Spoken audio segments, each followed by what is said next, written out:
Where we last left off, we met our three main characters, so to speak. We got to meet Chris, who was at her roller derby match, as well as at the sort of skate park, as she learned that the roller rink was no longer going to be, it was not making as much money as it needed to. We met Rena as she made her way to her normal weekend work of going to the homeless shelter. She got to get some quick moments of speech in with Elias and Dennis Bishop, and had a bit of a kerfuffle with her father about not mentioning her mother's approval for the IKR youth program. And we met Elijah, who we got to see a bit of a window into their very non-traumatic home life that offered no negative downsides to their personality in any way, shape, or form, and was perfectly healthy at home. Is that sarcasm? No, definitely not. Very redeeming personality. Very redeeming personality Very with mindful, no. very demure. Shut the fuck up! I'm gonna give you a bean. Get the second bean. I already have one. Bean. Do you have the bean table open? Just kind of throw the bean table open for now. We may use it, we may not. And each of our characters got to meet one Jeremiah Salazar, who came in to let them know about the youth training program at the Blackwell Research Institute, otherwise known as the IKR by people who work there. And we last left off with all of our players arriving at the dormitory section of the school. Everyone is currently in their rooms and has read the note given to them by Professor Blackwell. And other than that, they have been given free reign here. On each of your pages is just a quick, simple map detailing where everything is. The dormitories are on the first floor.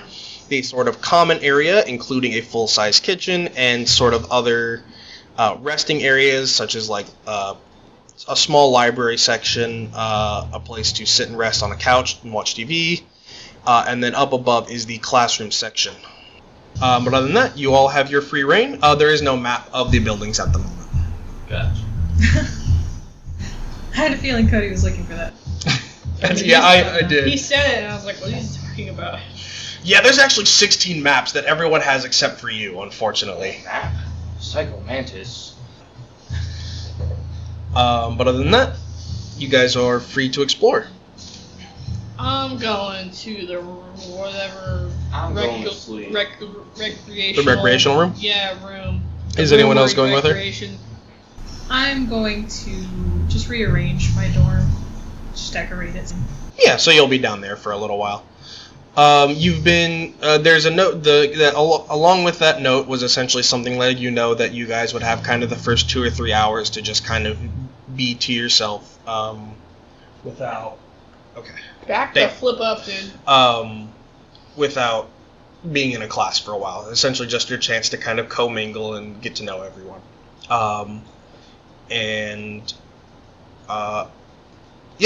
So you, Chris is heading up to the recreational room, and you are staying in your dorm to decorate a little bit.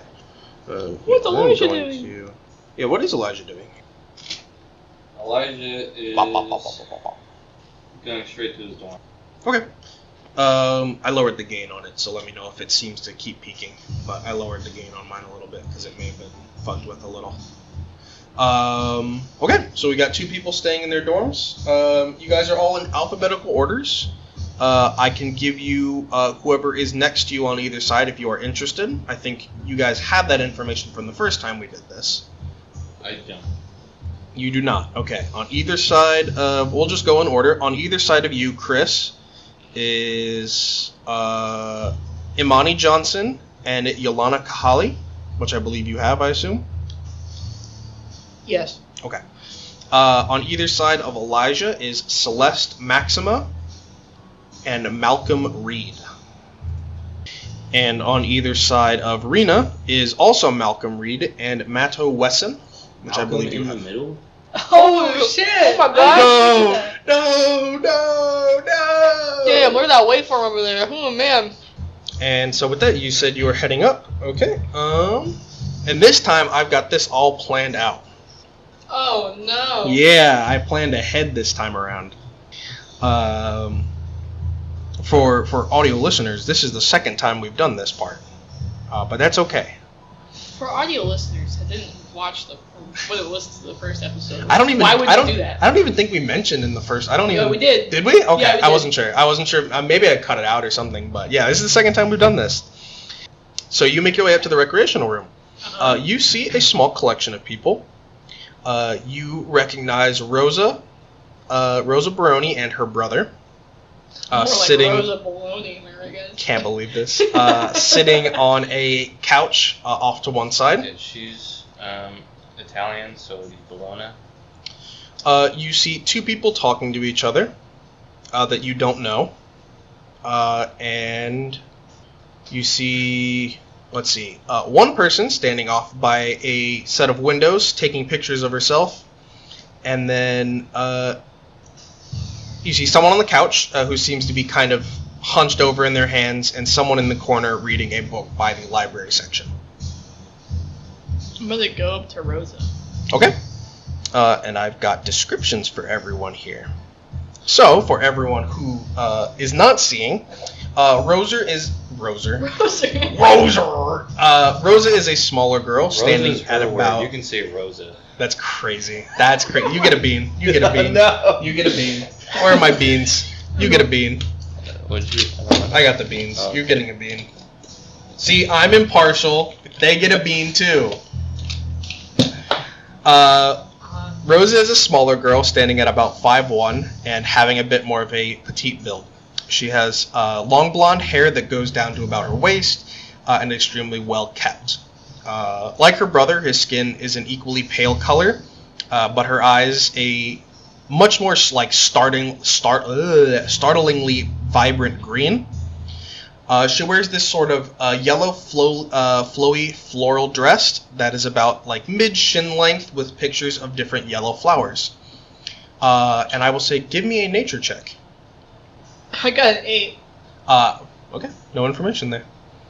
Despite her colorful appearance, her eyes do seem to be deeply locked in sort of this like 1,000-yard stare, where it seems like light sort of enters her eyes and does not seem to be reflected back.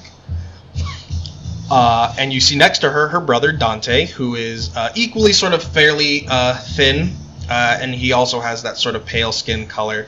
But that contrasts brightly against the sort of dark blacks and grays he normally wears. His clothes are reminiscent of this sort of cross between like military and punk. So he's got this sort of black t-shirt tucked into a pair of black denim bootcut jeans. He's got this sort of leather officer-style jacket and black combat boots that are adorned with silver buttons. And make a perception check. Every character that you guys meet will have a associated check. Witness my perception. Oh no. She's straight perceiving right now. It's insane. That's a 23. 23. You recognize that normally you would you're used to people that kind of dress in the sort of punky style. Yeah. You kind of expect a lot of these buttons to be sort of like skulls or bones or things like that, but you see that all of the buttons are roses instead. This man must be a homosexual. That's crazy. Why would you say that? You know what? Nothing wrong with being homosexual. You get I'm a just saying. bean. Homosexual You get a sees bean. You homosexual. get a bean. Whatever. You get a bean.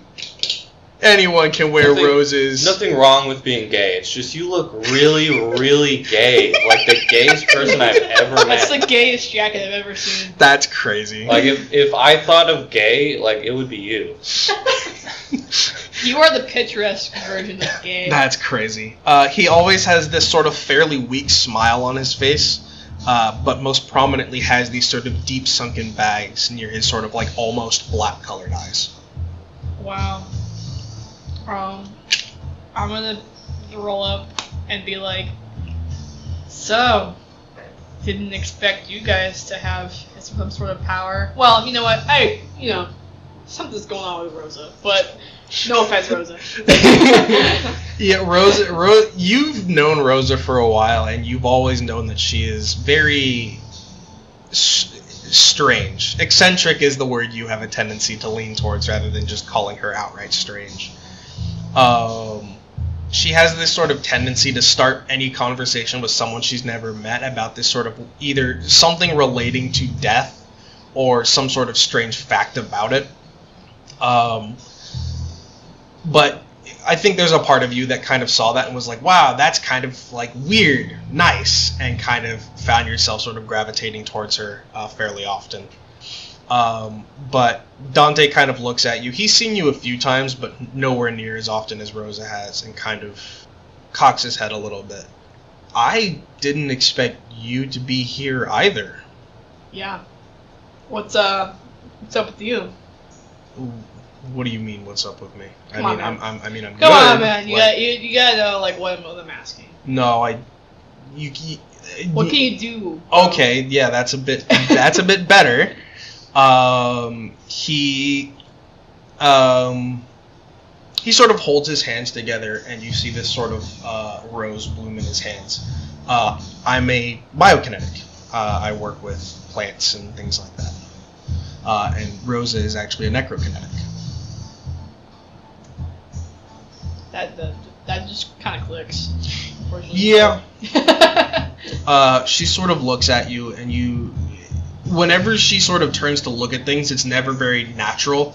It always is this sort of slow, like, head turn. Oh, hey. And she kind of looks at you and just says, "Hi, Chris." What's up? Not much. The usual. Yeah.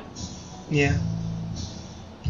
And I think one of the things that has always kind of unsettled you about her is the fact that no matter who she is talking to, she makes this sort of almost unblinking eye contact with you all the time. What are you up to these days? Helping around the restaurant. That's it? There's not much else I have a tendency to do, other than spend my time to myself. Cool. So you're a necrokinetic? Yes, me and my brother both were blessed with some ability. I was given the touch of death. Okay. That's cool.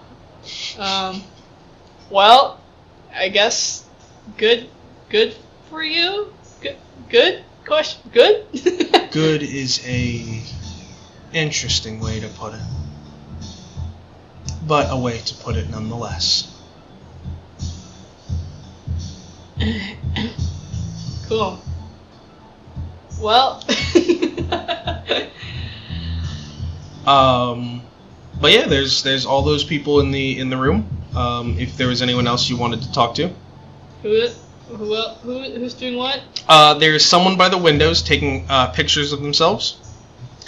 There are two people talking off to another side of the room, and then there is the person on the couch and the person sort of sitting in the corner reading to himself.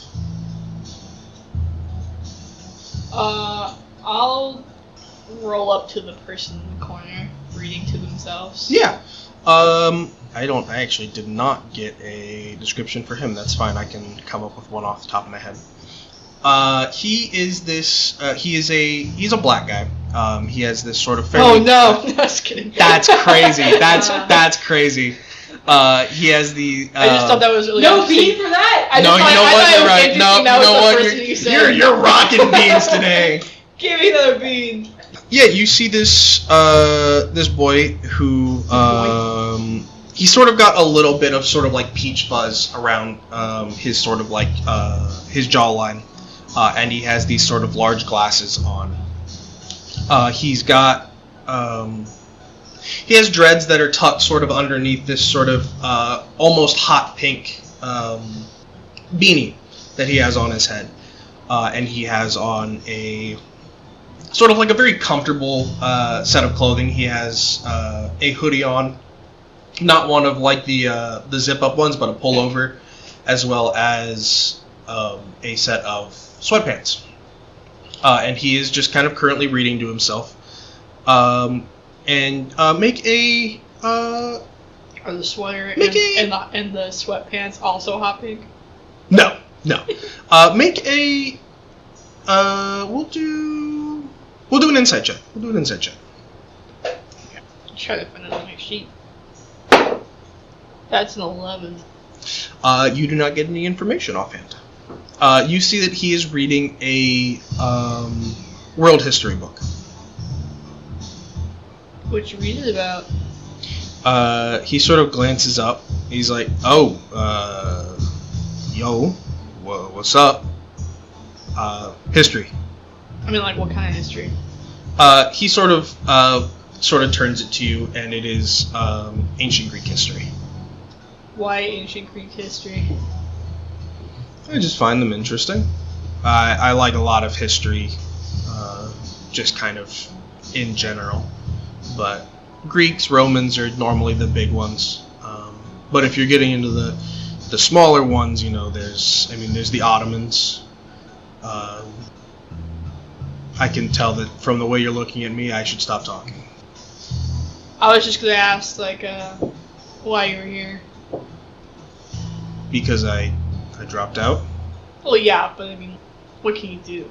Okay, you gotta think of a better way to ask this, because you can't just be like, "Oh, why are you here?"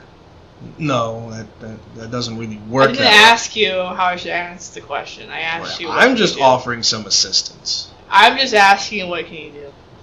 He sort of furrows his brow a little bit. And let me pull this up again, because I gotta remember what he is. I don't have this together, unfortunately. Does not have his notes up. My tablet is tweaking. I would have had them up by now, but my tablet is not happy. Where is it? It's a 4 tablet. Yeah, it is, honestly. This thing is struggling. He sort of closes this book and sets it down in his lap. I'm a biogeokinetic. So I work with like plants and then earth. A lot of biokinetics in here. I think there's only 4. That's a lot. I suppose. That's like what? There's like 20 people here? 19, something like that? I don't remember the exact $19 number. birthday card. Do not give me another bean, for the love of God. Better watch yourself before you get more beans. I have the No. the table pulled No. out. I don't even need them. Trust me, I'm gonna fail every social situation anyway. But he nods a little bit. They're not uncommon. It's one of the more common ones from everything I've read since I've been here are spatiokinetics. They're a bit more common, or a bit less common, sorry, than some of the other ones. But from everything I've read, it's a pretty even balance between everything. cool. So are you gonna tell me your name? Because you kind of just walked up here and asked me what's up. But yeah, I just thought it was interesting you were reading in the corner. Yeah. But yeah, what's your name? Malcolm Reed. Oh, you room next to Rachel. Oh no, that's not her name. I was gonna say Renal. That's crazy. Ronnie or something. Can't remember her name. Also a biokinetic. Oh, isn't she the one you came in with? Yeah. And you don't remember her name? Well, yeah, but I met her this morning, so. Okay. To be fair, do you remember people's names the first time I tell you them? If I'm sitting on a car ride with them, normally I try my best to remember them. Yeah. Yeah, but you're not living with them or anything, so. I mean, we do now. Not really. I mean, we have our own rooms, but I could never speak to her again. Good luck. But yeah, what is your name? You skipped that part again. Well, because you made such a big deal of me not asking your name, I wanted to make sure that You said it first. Anyways, I don't even think it was that big of a deal. You just came up to me and asked me a question. My name's Chris. Okay. Why'd you say it like that? My name's Chris. That's it. Okay, but you... Okay. Sure. Nice to meet you, Chris. And he holds out his hands to handshake you. Give him a handshake. Yeah. He gives you a very professional handshake. So Is he wearing anything? He's not wearing anything on his hands. Fuck. And what ability do you have? By the way, that is how you ask that. Cool. I still didn't ask how I should ask it, but I'm a spatiokinetic. He nods a little bit and kind of points over to the girl sitting on the couch. She's one too, but that's not super common. Nice to meet you. Are you used to using them? I use my abilities pretty often, but I know some people who don't use theirs very often are not as attuned with them as normal. Oh yeah, I use mine pretty often. I can demonstrate. You want me to? No, I've seen what they do before. Oh, okay. I know how it works. I went to the initial meeting. What are those called? Orientation. Orientation. Thank you. I forget words sometimes. The orientation. I went to the orientation. Should have read a dictionary with that history book. I'm just playing with you. I'm just joking around. You look like the type of person that hasn't read a book in a long time. Bro. I gave you the word. He sort of grins a little bit, but yeah, the orientation, and I got to kind of talk with a few people here. But yeah, if you're curious, that girl over there is also a spatiokinetic. I got to talk with her a little bit. Her name's Celeste. Is she still losing her mind on the couch? Yeah, she's kind of hunched over, and she's kind of got her hands over her mouth, and is just kind of breathing as slowly as she can. Was she doing this at orientation? A little bit. She's not a people person. She, from everything I've heard, she doesn't leave home super often. So being around other people is a little stressful. So go easy on her. Or don't. I mean, you're allowed to do whichever you choose, but... Cool. Well, see you around. And I roll backwards, but I'm still facing him while I'm rolling backwards. Yeah, he sort of gives you a very strange look, but shrugs a little bit and opens up his book again and continues to read. And I would say at this point, Rena, you probably have your room fairly well decorated. Your chair can creak, it's okay. Okay. You have your room. You didn't bring too much to decorate with. There was only so much you could fit in your bags. But you got, a few posters, a calendar up, that sort of thing. The simple things required. And I'd say that at this point, you're done decorating your little dormitory. Oh, I'm not done yet. Oh, no. I'm going to sprout flowers, or vines, from my hands and line the room. Oh my god. She's got a weed farm in the room. She's I gotta make a side hustle, okay? I'm making this totally just plant. Everything's You're turning it into a biosphere? Yeah. Make an Arcana check. We'll have you make an Arcana check to see how well your plants do. No, she's gonna be like every other girl that's like, oh, I love plants. I just, I kill every plant that I get. Plant mom. That is a 7. Normally you are fairly good at working on small scale, but you found that as you kind of start to work on larger scale, that the necrokinesis that you have has a tendency to sort of bleed in from time to time, as you're not super capable of keeping them separated on larger scale. And so you find that as you kind of get these vines to start coming, you start to see that at the edges they start to wilt a little bit, and the leaves start to turn brown around the edges. Okay. I will keep it to one wall. while playing. Yeah, you Vines. Yeah, you do a pretty good job. I'd say you've got a few kind of up on top of the windowsill. You've got them kind of around the door frame and sort of that sort of thing. But it's not as green as you would normally have liked it. But yeah, you managed to get it fairly well decorated. You'll have to give these plants a bit of extra care for a little while to keep them from wilting. I'm sure we have supplies for that, right? Yeah. Yeah. Okay. In that case, I'm all settled. My clothes are good. They're put up away in the closet. I'm gonna go ahead and head up to the main room, The classroom or the rec room? the rec room. Yeah. You walk in. Same thing that Chris saw. You see a pair of people on a couch. You see one girl at the front. She sort of seems to be a little panicked. You see a girl off to one side who's on her phone. Two people kind of having a conversation over by the kitchen area. There's sort of a little bar that they can sit at. They're kind of talking over. And then you see the one person in the corner who's reading. Okay. Who is closer to me? Closer to you would probably be the boy in the corner who is reading at the moment. Okay. I'm gonna start with him. Start with the closest in the room. Okay.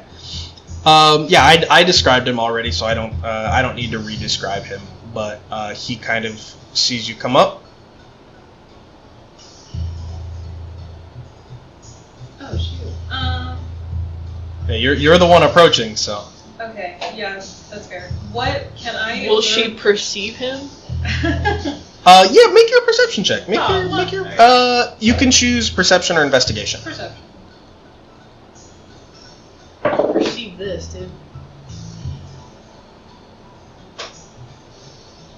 That was a bad roll, but 11. You don't pick up anything on it at the moment. Okay. Can I see what he's reading? You see that he's reading a world history book. A world history book? World history. Okay.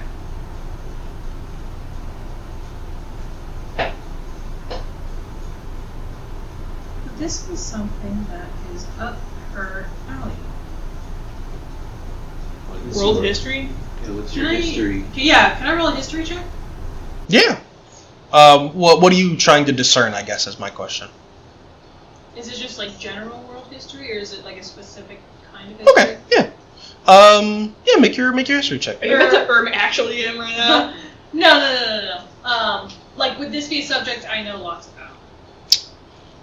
That would be up to you, whether she would or not. That is completely up to you. She's hella studious, so I just want to Well, that's completely up to you. It could be something that she doesn't find herself enjoying as much. That's completely up to you. What? Okay, so history book. Got it. Alright, yep. I'm gonna look down at him and just be like, hi, nice to meet you. My name's Rena Ryder. What's your name? He sort of glances up and closes his book, and you see he kind of glances at Chris for a second, then back at you, and it's like, that is how you introduce yourself. I'm Malcolm, and he holds his hand out and shakes your hand. I'm gonna give him a very firm handshake. Yeah. His isn't particularly firm, but it is still fairly professional. He keeps it very short, very brief. And he kind of closes his book and sets it down. And he's like, you're one of the last few people we had come in. Yeah, so you might have met Chris already, I assume? Yeah, I did. Okay. Well, there's Chris, and then there's Elijah. He should be on his way up here now. I assume. Yeah, you guys weren't at the orientation that we had. We heard that there were a few students that they were trying to pick up, but they had to get a bit more information on. So, but yeah, I didn't see you at the orientation. And this is who's this again? Malcolm. Malcolm. She starts like tweaking, like orientation. I know. I missed orientation. What? Okay, I just wanted to double check, make sure I don't know Malcolm. Okay. So, oh yeah, speaking of the orientation, what were some of the things that was gone over? It was generally just over the way things are going to function, and sort of, truthfully, it was a lot of like business history. It was a lot of Mr. Blackwell going over the company, essentially where it came from. It was primarily more, you know how orientations are. It's more for the parents than it is for us.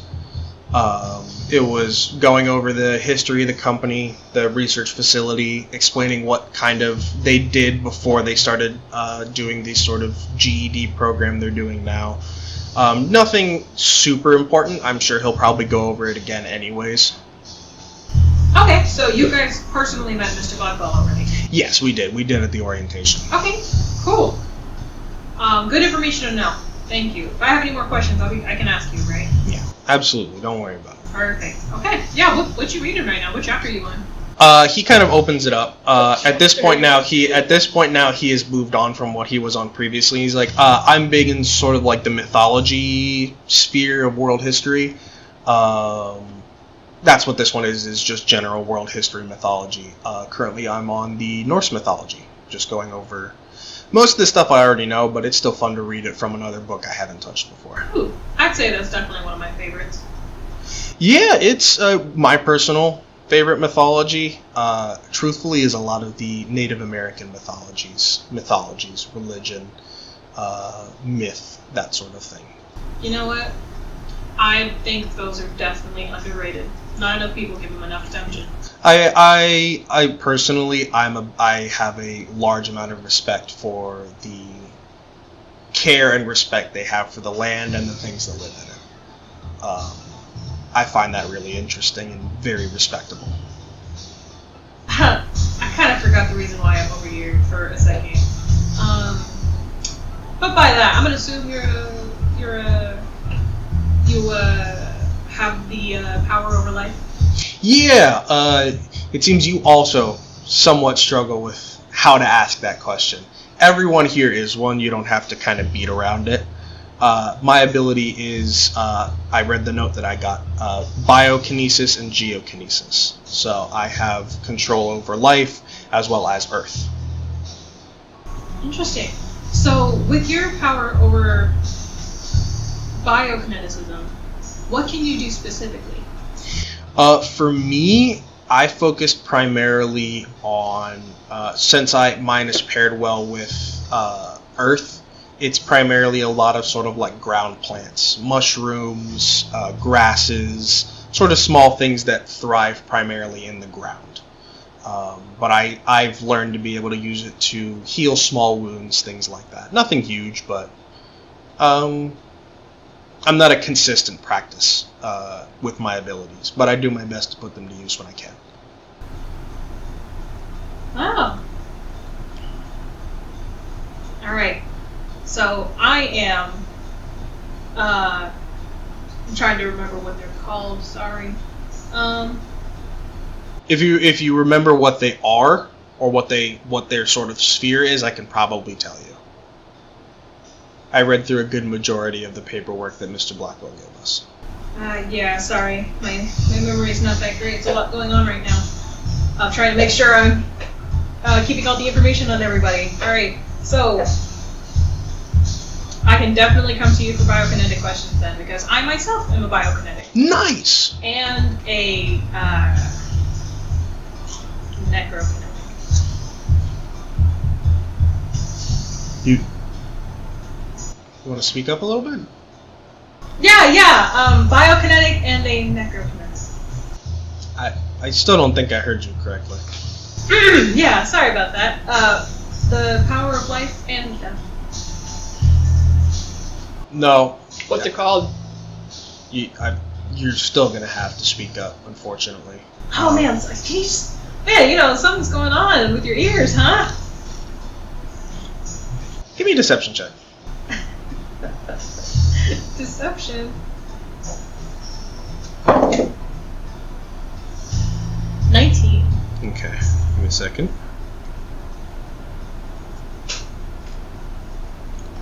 Can I hear this conversation? Yeah, I'd say so.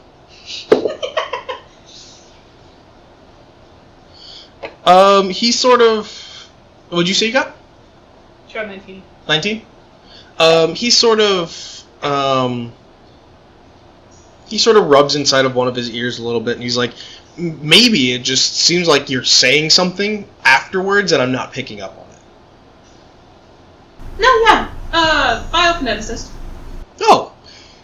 There's not too many that are dedicatedly just that. I think the only one was Rosa over there. And he points to the sort of blonde girl that is sitting with her brother. But other than that, I mean, no, that's pretty good, yeah. I'm gonna roll back over. You roll back over and he sort of glances at you. Sorry to interject in the conversation. Yeah, what's up? She told you what she does, right? Yeah, she's a biokinetic. Maybe it's just flattery that she, isn't listing the other thing that she can do. She's also she can control death too. Oh. Yeah. Also, Rosa controls death, not life. Oh. Dante controls life. I don't know. Just to help you out. Yeah, it's one of those things where, I mean, when you look at them, you kind of jump to a particular conclusion. I mean, can you just look at Rosa and just tell me that it's not obvious? Well, I mean, the bright flowers, the bright colors. I know, but look at her face. I won't lie to you, truthfully. Look at her expression. I kind of attempt to avoid that after the last time.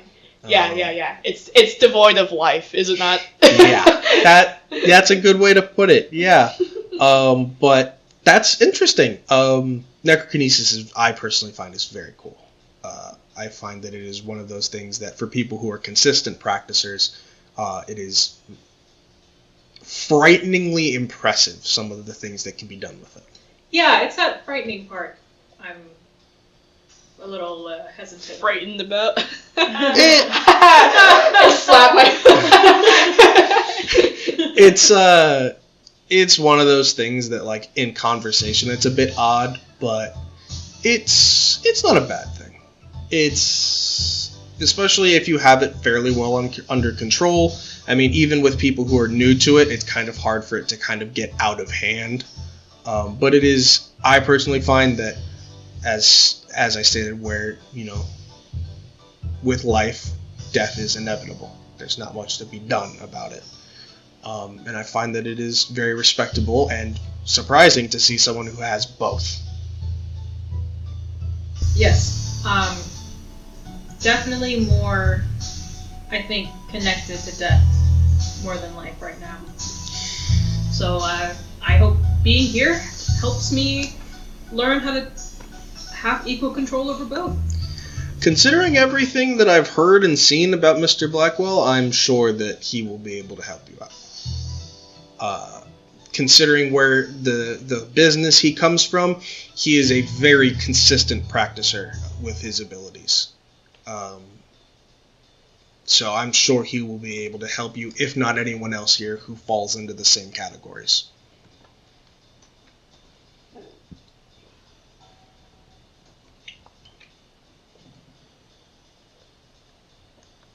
Well, it was very nice to meet you, Malcolm. Just so I can get started on greeting people, is there someone here that you already know? Maybe a friend?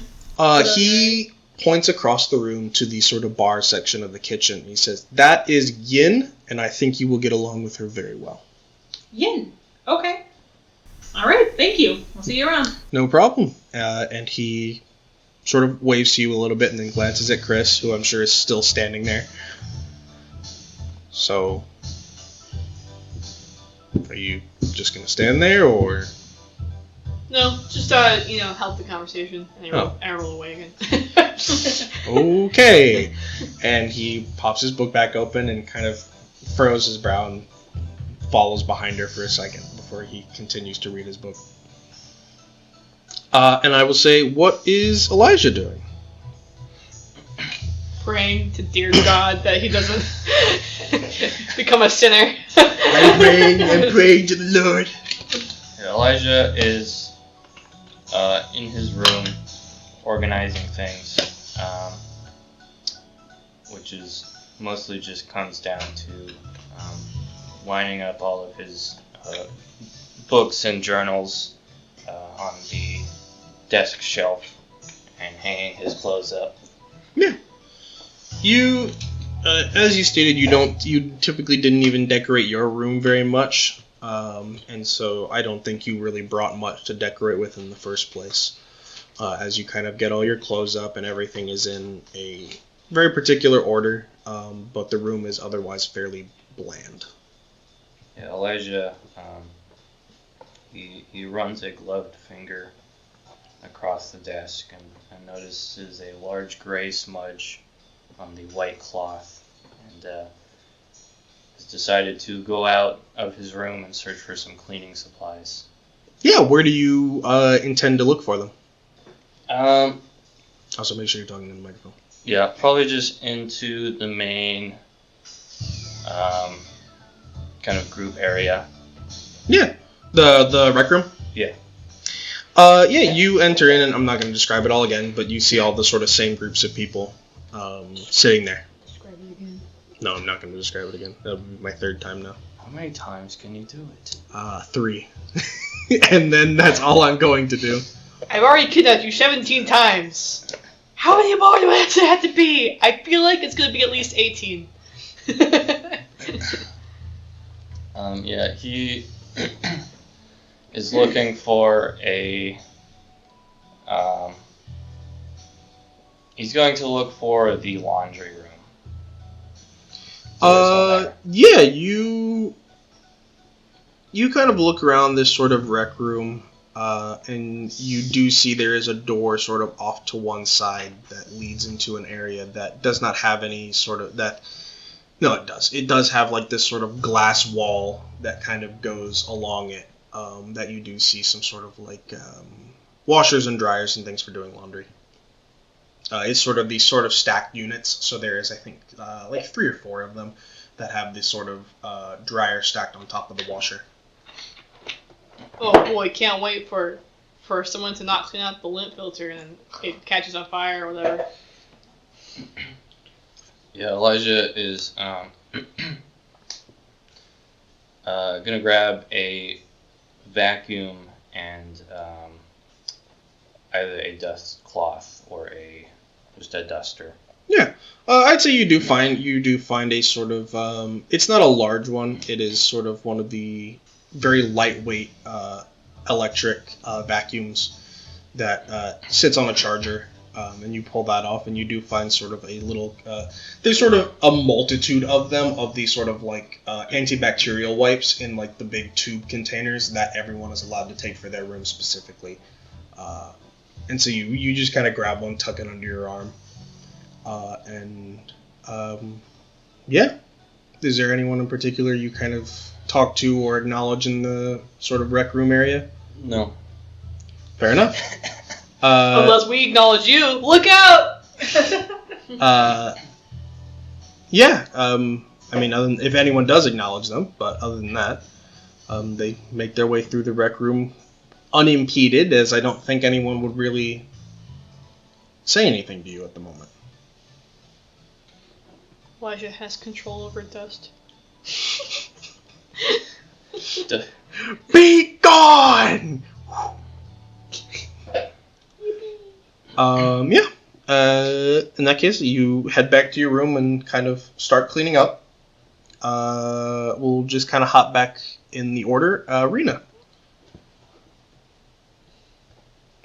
Okay, yeah, I'm still making my way to... To Yin? Yeah. You kind of approach in the middle of a conversation as sort of Yin and this kid who has this red hair is talking to her. He's basically saying, personally, I do not understand the appeal to an urban landscape. There's cars everywhere. The last tree I saw was in a box. A big glass box. That's terrifying. And you see she sort of shakes her head a little bit. It's like, greenery is nice, but it's just not efficient for the space. There's so much to be done with the space that we have. I mean, we could always opt for vertical gardens and that sort of thing, but the space is better used for small plants in higher quantities. As you approach. Yin? Yeah, you see that she kind of turns from the conversation and sort of cocks her head a little bit and is like, yeah, that's me. Hi, and she holds out her hand to shake your hand. Hi, I'm Rita. Nice to meet you. I just came by from Malcolm. I'm just trying to make all my connections and make all positive interactions in here. Just trying to get a start. Yeah, she nods. I fully respect that. Let's see here. Here we go. I've got my little written description here. Oh. She's a girl. That's all I got. A woman. Let's see here. There we go. Yin is a younger Asian girl. She has this sort of shoulder-length black hair that has there's sort of this particular wisp of it that kind of extends from her hairline and kind of gets tucked back behind her ear. Clothing-wise, she's wearing this sort of extremely professional outfit. It's primarily composed of this sort of knee-length pencil skirt and a matching colored blazer on the top over just a very simple sort of white button-up blouse. Her shoes are the sort of like simple black penny loafers with small jade pins clipping them together rather than sort of the big gold buckles. And with that, she's also wearing sort of a pair of just sheer black tights, and she has some sort of like a messenger bag that seems to have the shoulder strap removed so she can carry it around more like a briefcase. Oh my god, she's got a messenger bag just like you. Oh my god. But yeah, she shakes your hands like, I talked to him earlier, during the orientation and earlier today. He's a really smart guy. But hi, yeah, what was there anything in particular that encouraged you to come talk to me? I just wanted to say hi to everybody. Yeah, right on. What ability do you have? That's usually the way to start the conversation around here. Yeah, I see that now. It's the easy start. Yeah, good icebreaker. So I'm a biokineticist and a necrokineticist. Both of them. Yes. Nice. That's, from everything I've heard, fairly uncommon. Yeah. I don't. Gotta rip the Band-Aid off. She sort of points over to the two twins sitting on the couch, and she's like, they are you, but separate. One of them does necrokineticists, one of them does necrokinesis, and one of them does biokinesis. But normally, from everything Malcolm's told me, he's done more of the material reading than I have. It's pretty uncommon to see both of them. I am a hydrokineticist. I work with water and fluids primarily. Nowhere near as flashy as biokinesis or anything like that, but I like it. Yeah, that's super solid. I think you mean liquid. What'd you say? Who's your friend here? She points to him and he sort of waves, and let me see here. You see she sort of gestures to him and says, this is Garrett. He moved in from out of town. He still lived in state, but he's more of the rural type. And you see he rolls his eyes a little bit and holds out a hand to you to shake your hand. Yeah, I'm gonna go give him a firm handshake. Yeah. Make a strength check. Strength? Okay. This town is big enough for the two of us. Don't you mean isn't? Nah, but we can share. You're my best friend. Oh, my strength isn't great. Okay. Oh, 14. You are surprised by the amount of strength behind his handshake, as he rolled a 19 on the die. Oh, damn. And so as you sort of like hold out your hand to shake his, he grabs it with one hand and puts the other one over top and shakes your hand with both of his. He has a iron grip, and you can tell that he's not doing it on purpose. Wow. Firm handshake, sir. Yeah, he immediately lets go. I'm so sorry. I do a lot of labor, put simply. So normally I have a tendency to put a bit more into it, especially when I'm excited, and meeting new people does have a tendency to excite me. He like grabs her hand and like shakes her up and Audio, down. audio listeners, she thought something, and I No. saw her think it. I didn't. And I'm She needs wait- a bean for that. I'm waiting for her to say it. I get a bean for thinking. No. No beans for thinking. We don't give beans for thinking, but we Nah. give beans for words. And I'm looking at her. I got my eyebrow raised. I'm looking at her. Say it. You want to say it. Garrett is a slightly stockier boy. He has this sort of really bright, warm smile on his freckled face. He has this sort of blue baseball cap that he has on that has this sort of mess of bright orange hair that is like escaping around the sides of it.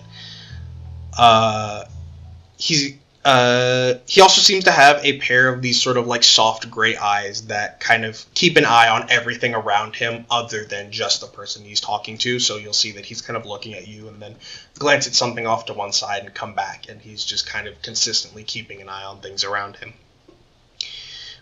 He's wearing this sort of simple white t-shirt and has a red and white flannel tied around his waist, and beneath it is just a pair of very worn blue jeans that he has on, with equally well-worn hiking boots underneath them. I was gonna say he got cowboy boots, but no. And give me a religion check. He's got a 10-gallon hat. 20 gallon, actually. Oh my god. Religion, that is a 9. Okay, you don't see anything. Get a 9 religion, dude. But yeah, he sort of lets go of your hand, and he's just got this very, very warm personality. My name is Garrett. As Yin said, I'm not from around here. Like she said, I live in the correct landscape. I prefer the rural areas. I'm not a big fan of the skyscrapers and city streets. Landscape racism right now.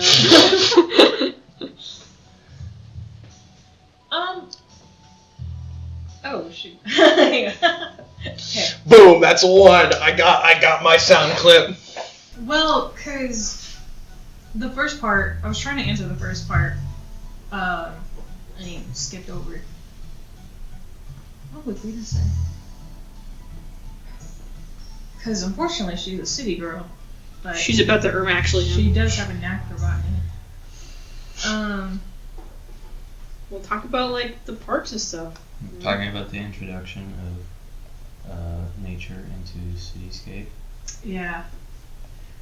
and Yeah. how it could be improved to maybe make it more livable to someone like him.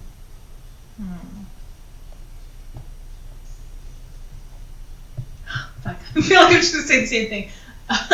Okay. Just say the same thing. It's fun. No, I am original and cool. What? So I'm trying to think if Rena would be someone who isn't all for rural, because like I said, she's a city girl. Mm-hmm. So okay. You know what? I do have a thing for botany. I love plants. I love forests, and I honestly think it's an underrated place to live. I wouldn't say I would think some of the stuff that the city has is very necessary in advancing our lives and making it more convenient. So I definitely see where both y'all are coming from. Unfortunately, Ian, I'm gonna have to lean on Garrett's side though. She sort of shakes her head a little bit as he kind of nods, and he's like, It's very different when they introduce plants into it. It's solving a problem that wasn't there in the first place. I am a firm believer in the natural nature. Forests that weren't put there by someone else, that sort of thing. But I do understand the benefits of living someplace where you don't have to drive 3 hours to get to the grocery store. So, it's not my personal trade-off. I personally don't mind. Back when I lived with my adoptive parents, we never really had to go to the grocery store in the first place. Everything we needed was on the ranch. But I get it. Sometimes it's nice to have a little variety. Yeah, there's definitely a give and take. Adoptive parents. Adoptive parents. What? He's adopted? That's totally normal. Well, I definitely, don't get me wrong, Garrett, I definitely believe in making sure there is a healthy biodiversity with the native plants, which is something I like to encourage in the city kind of everywhere I go. There's a botanical gardens where I am, and I definitely think having first off, a bigger garden and having more native plants is going to encourage the health and, positive living of everybody else. You say this, and Yin kind of speaks up a little bit, and she kind of says, but it's not space efficient. Gardens are nice to walk through, but there are more useful things that could be put in that space. I am personally a firm believer in the sort of verticality of things. Sides of buildings, that way it's less confined space while still accomplishing the same goal. But that is just me. That is just the way I like things. I am an urban girl through and through. Totally respected. And while you guys kind of have this conversation, Chris, you are there. I'm rolling over to the person on the couch who's having a mental breakdown. You kind of roll up. Make just a quick perception check. Oh boy, she's gonna be, or he, who knows, is gonna be perceived. Audio Holy listeners, shit, that's a natural 20. Audio- Look at that 26. God damn, audio listeners, they've met all these characters before.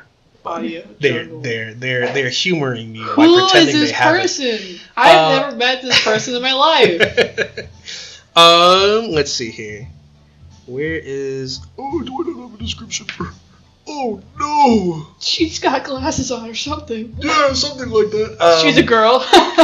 You hear this sort of ragged, quick breathing of just, okay. We're fine. It's just people. We don't see them often, but it's just people. It's okay. It's alright. Okay. Are you good? I am great. Never been better. And she sort of tilts her head up, and you see, I think you would recognize... No, you wouldn't. I lied. I'm getting this confused. I wouldn't. You wouldn't.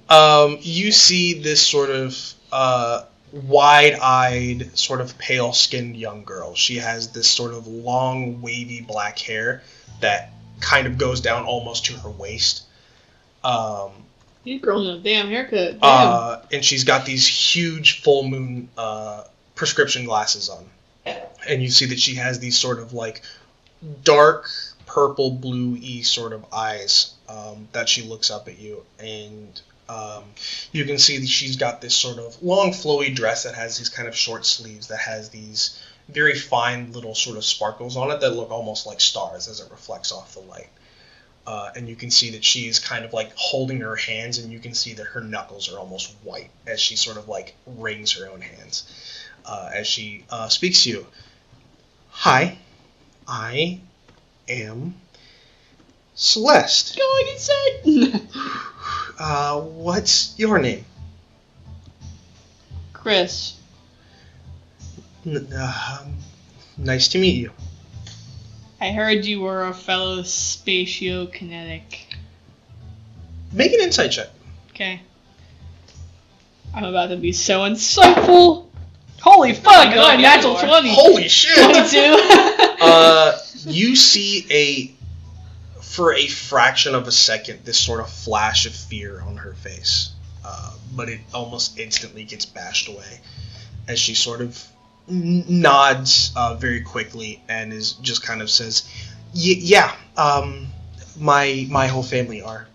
My whole family is a line of spatiokinetics. Yeah, I'm a spatiokinetic as well. But you are one as well. That's not super common. That's really interesting." Uh-huh. Are you sure you're good? Because, like, you're kind of flipping out right now. I have never been better. Oh I'm great. I'm great. I'm good. Mm-hmm. Grab her shoulders. Nightmare. Nightmare. Why did you look so fearful when I said spatiokinesis? It's nothing. It's not important. It's just a family thing. I'm not used to being around them super often. But your whole family is spatiokinetics. What do you mean? Outside of my family. Do you not go outside? Do you have social anxiety? Wow. Just gonna call her out? Oh yeah, man. Wow. Of course I am. You need a cigarette. Yo, I have a great reliever for stress. I snuck these in. I got the Newports. You want a motherfucking Newport? You want a I'm Newport? a Newport kinetic. Hey, sweetheart, you want a Newport? I got one just for you with your name on it. She sort of... You watch her body kind of freeze up.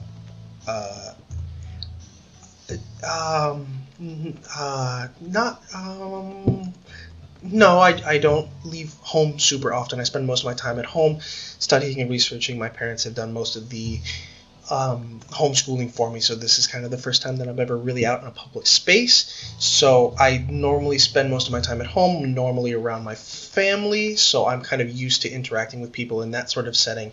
But it's okay. I got it. I put one hand on it, slap a hand on her shoulder. I'm like, well, get excited because you're outside, you know? Make another insight check. Okay. Get hyped. That was an interesting roll. 7. Okay. She sort of nods a little bit. Working on it. Working on it.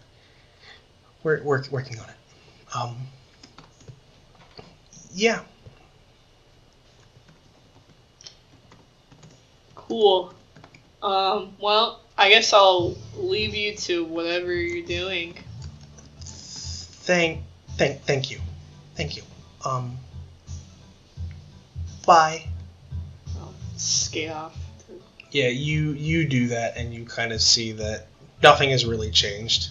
She kind of remains sitting there. Wow. Where are you going? I'm gonna follow Rena. Oh my god. I just imagine, all I imagine is just, you T-posing, just okay, bye. Hello. Yeah, and you hear them kind of... I think at this point the conversation has kind of gotten into sort of... Yin is kind of on this sort of tangent of how, when it comes to urban greenery, algae and things like that are much more efficient simply because they produce more oxygen than most just standard plants. And she's kind of, not necessarily talking at you, but kind of off on her own tangent as she talks and as you approach. I'm trying to be nice and keep up. And I totally agree. I believe there should be more ways of combining cities and nature together. However, you do also have to keep in mind the population's mental health. Because it starts to decline if there's not as much nature around, you know? Gardens are a great way of keeping people healthy. And when you keep people healthy, you also boom the economy. She nods a little bit, and yeah, I understand the appeal of getting to walk through a garden to sort of de-stress. Not normally the way I have a tendency to de-stress, but I do understand it. But yeah, I do get it. In case I have not mentioned it already, I do engineering. That is my primary focus, and so having done it for so long, I've kind of gotten into the mindset of efficiency over functionality. And so normally the thing that I'm always consistently focused on is what ways can things be put to use in the most efficient way possible. And gardens and things like that kind of almost go completely against that. But at the same time, I think it's a different type of efficiency that I think, unfortunately, just doesn't really, not necessarily compute, but doesn't quite click the same way that most things that I'm used to do. All right. It's always interesting to hear people's perspectives. Yours was really interesting, but I think that just is coming from an engineer mindset. I think so. And I respect you sitting here and letting me talk. I think it kind of became something where I was talking primarily to myself. But I appreciate you sitting and listening and offering some insight. I think it's something that sticks out a bit differently coming from someone whose whole thing is plants. I don't know very many biokinetics. I've only very sparingly spoken to Rosa, and me and Garrett have only really just begun kind of getting to know each other. Yeah, this is all sort of very new to me as well. So I'm just trying to connect with people that are more along my alley, you know what I mean? Yeah. She sort of nods a little bit, and you see her kind of wink at you a little bit, and she's like, it's very uncommon to see people that are professional in a place like this. It's kind of rude. Hey, Chris. Rosa is not a biokinetic, she's a necrokinetic. Just to correct you. Her name is Rena? No, you said Rosa was a biokinetic. Rosa. I suppose I kind of forgot about Her that. brother is a biokinetic. Ah. To clarify. You know, that makes sense. That's what I've been saying to everyone else. Yeah, it's like I said, I kind of only really talked to them once. Rosa specifically, once. She's staring. She's a little difficult. Devoid of life. Yeah, she's a little difficult to make conversation with. But no, you're right. I completely forgot about that. Thank you. But it's not rude. Unfortunately, there are just some people that are not as professional as others in a place like this. And that's okay. That's not against anyone. It is just nice to meet someone who is equally as professional as I am. Always put your best foot forward, right? Always. The first interaction you make with someone is always the most important. And you see she kind of glances at Chris for a fraction of a second. I am also going to glance. But stare. I'm going to glance, but for a very, very long time. So what was this whole conversation about exactly? I only heard like the very last bit of it. We were talking specifically about the efficiency and functionality of plants in an urban environment, such as things like botanical gardens in comparison to things such as vertical grow beds primarily of algae and other plants that are a bit more oxygen rich than most plants that have a tendency to take up a bit more space. Garrett comes from a place where there is a lot more plant life around, so he is all rural, very cowboy. And you see he sort of rolls his eyes again and says, and I am fully urban. I like the city. That's the only place I've ever lived, and that's the only place I'd ever want to. So I normally don't spend most of my time around plants and greenery. So You see Rena slowly deflating as she realizes she has to listen to the whole conversation over again. But with a new opinion. Oh no! But I think there's a part of her that kind of recognizes that she's said all this once, so she kind of keeps herself in check and kind of just says, and so Rena was essentially just telling me that there are other benefits besides the efficiency of botanical gardens and things like that normally I have a tendency to kind of overlook. Perhaps like animals in the environment. What do you think would happen to like all the animals? Specifically bees, a very important thing. Vertical grow beds can be used with things such as flowers. A lot of flowering vines and things like that can also be used in conjunction with things that are primarily algae-based that produce a bit more of that heavy, rich oxygen without taking up as much horizontal space.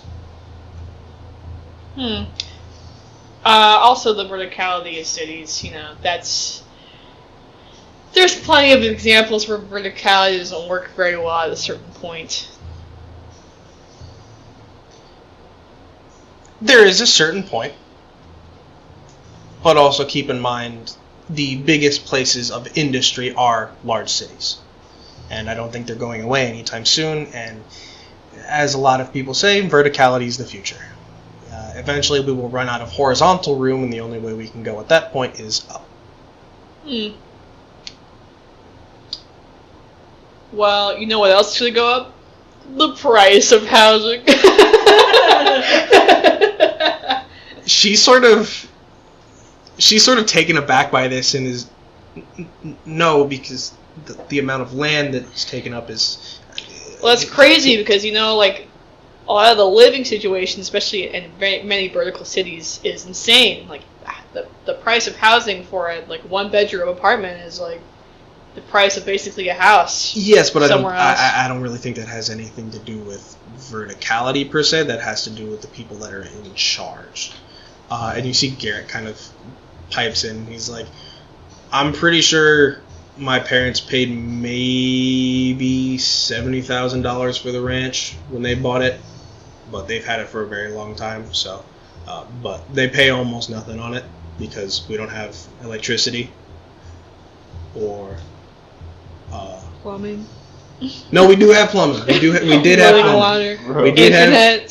have running. No, internet was not a thing. Electricity was not really a thing. We took a whole lot of use out of. So it's a lot cheaper to live out there. That's all I'm gonna say. That's what I'm saying. I mean, you may say that the people that are running this whole urban sprawl, whatever, is the point of why everything is so expensive. But at that point, then you have to question okay, well, is that the people that are in charge, is that for all vertical cities? Because it really seems like it is. Unfortunately, I think it's just the people with the money are the ones that can put these things together. That's the whole. The people with money are the ones that can afford to build them, and the ones that can afford to build them are the ones that don't really care about the people who don't have money.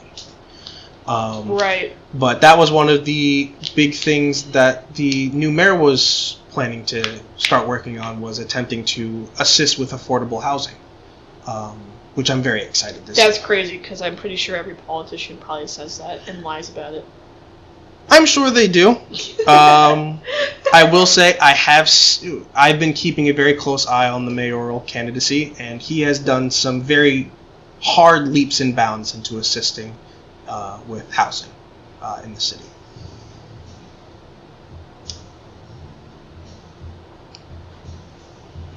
Okay, well, listen, my personal belief is I don't want to be another cog in the wheel of whatever, in the machine. Unfortunately, if there's no machine, there's no reason to be here. So, it is one of those unfortunate trade-offs. Poor Garrett. Anyways,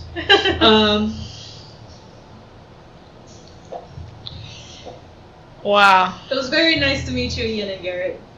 Nice to meet you as well. And Garrett just sort of tips his hat to you, and you can see this just large poof of red hair beneath his hat as he sort of, it was a pleasure to meet you as well, and puts it back on. And I'm going to walk to the, you said Baroni twins? Yeah. I'm going to walk up to the Baroni twins and talk to them. Okay. We will hop back to Elijah. At this point, I'm going to keep doing this until eventually you have to interact with someone. Your room is clean. Your room is clean. It is immaculately clean. There's not an ounce of dust anywhere. Bored. You're not doing anything. Yeah, you're sitting there. It was clean in about the first 5 minutes, and you've just been standing in the room T-posing for about 20 minutes because the animation budget was too short. She's putting some emphasis on Elijah's character. It's clean. It's exceedingly clean. You've actually cleaned it 6 times now. You've actually sanded down the table to the within the micrometer, and it is now a perfectly flat surface with no warps or bends in it in any way, shape, or form. Vacuuming out the inside of the dust dust collector of the vacuum. God, this vacuum won't stay clean. God, this vacuum won't stay clean. God, this vacuum won't stay clean. No, he opens the the window and he sends it out, and then you see like Jeremiah walking around and just like All of them fucking lens. Yeah. To his suit. it's like, ah, shit, now that's their shit again. Oh, 1 second.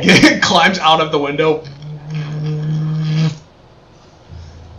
But your room is clean. It is immaculately clean. You vacuumed so much the carpet is starting to You come have up. sanitized the room by like slightly burning it. You have successfully created a clean room that is that is laboratory grade clean room. Yeah, the One would think it's sterile. It is. The carpet is a noticeably lighter shade due to the bleaching.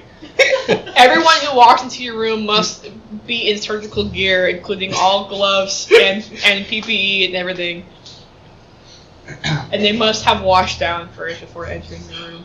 Yeah, Elijah's gonna walk to the rec room. Okay. Yeah. You enter the rec room and you see kind of the same groups of people as you did previously. I'm really wreck it, dude. You see Rena is currently standing over with two kids on the couch, and Chris is kind of, I think you're just kind of floating at this point. I'm rolling around. I gotta get away from that Eden girl, dude. God damn. I'll walk over to Rena's group. Yeah. In that case, what do you kind of say as Elijah currently walks up to the interaction?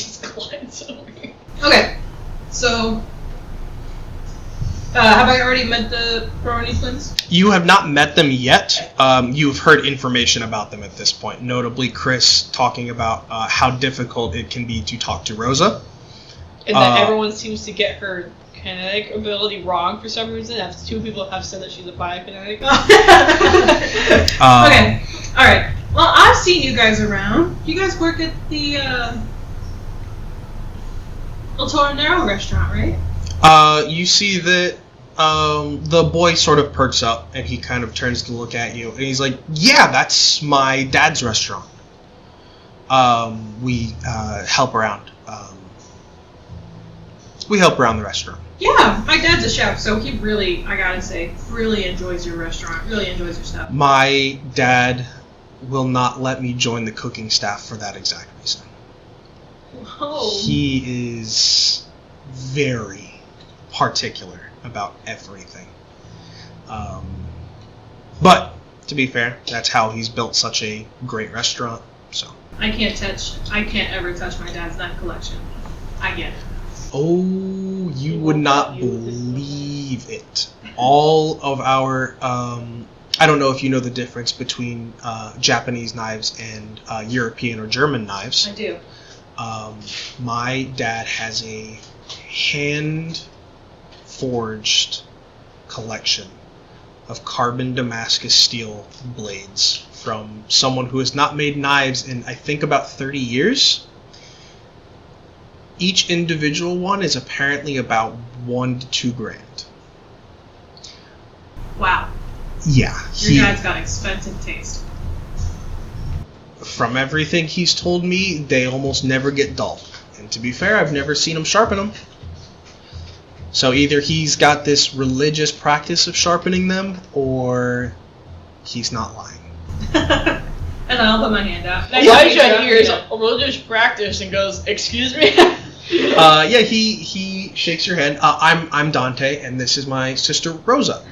And you see that Rosa kind of does the same thing, just kind of very slowly turns her head to see you, and just does not say anything, but remains fully eye contact with you. Nice to meet you, Rosa. And then I'm going to gesture to Elijah behind me. Just so you guys know, this is also Elijah. I know him from church. You see that she sort of nods, and just kind of gives you a very small wave. And you see there's like this sort of very long pause as Dante kind of taps his legs a little bit. He's like, "So what abilities do you guys have?" And he sort of holds his hand out to you, Elijah, and says, I'm Dante, by the way." I'm Elijah. He sort of slowly pulls his hand back and He asked you another question. puts it in his lap. He's like, "Yeah. What abilities do you have?" "I'm a biokinetic, and my sister is a necrokinetic." Yeah, I was actually sent over by Yin over there, gesture to Yin behind me. because I am a bionecrokineticist. You say this, and you see that Rosa kind of turns to look at you and kind of leans in. You two have been touched by the hand of death. Yes, I have, Rosa. Astounding. And you see that she sort of takes your dress and holds it out to you, and kind of just like holds it open so you can see the print on it. Make a nature check. Do I have advantage because I am into botany? Yeah. Yippee! And make a nature check as well. Selena, what the fuck? That was not good advantage at all. Oh no. That will be a 9. Ooh, Jesus. Your second one was a 1. That's crazy. Yeah. That is not advantage. Gurm? Did you roll a 1? Yeah, I got. You have advantage as well, Oh, okay. because you are also into botany. To the 20. There's no way neither one of you get this. I got a 20. Holy shit! Dirty Stinky 20. Dirty Stinky? Yeah. Okay.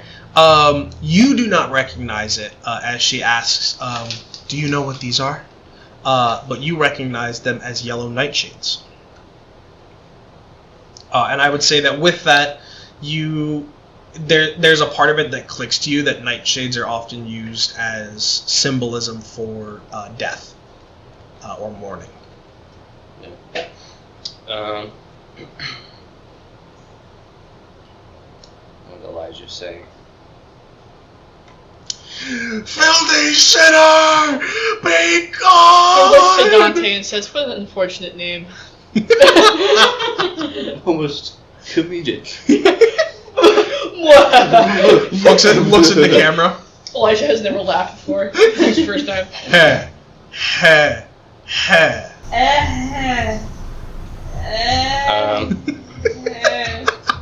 Elijah just kind of looks at the flowers and said, yes, the nightshade, often a symbol of death, though there's only one deadly subspecies of nightshade. Most others are like that of the tomato. Make a insight check, both of you. Both? Yeah. We should have a tomato rush. You said insight? Yeah. 9. Also. I would say make yours at advantage specifically. I got 10. Okay. There's no way. That's not much better. 9. Throw that dice away. What? Throw that dice No, I got away. 20. Use a different 20, bro. No. We'll stick with it. Go, I'll use my insight. Just gotta roll it out. Were you in the conversation? No. No. Go fuck yourself. Roll Actually, back. you can do that, but make it a disadvantage. Oh, okay. Oh my god, okay. There's no fucking way. I rolled a 20 first and I rolled the 18. Holy shit! So that's there we go. that's a dirty stinky 20. God damn. Gotta roll out all your best. So you said you got a 9? Or what did you get? 10. Okay. So surprisingly, neither one of the people in the conversation picks up on this. But Chris, you can tell that Rosa is instantly enamored with Elijah, as she just fully stares at you and just says, "That's correct. Gorgeous flowers. Probably my favorite." And you see, it is one of those things where she makes this eye contact with you, and you see there is a long time between each blinks as she just sits there and stares at you the entire time. Yeah, Elijah is also staring back. I'm gonna roll up behind Elijah and just be like, she likes you. This is a sign that she likes you.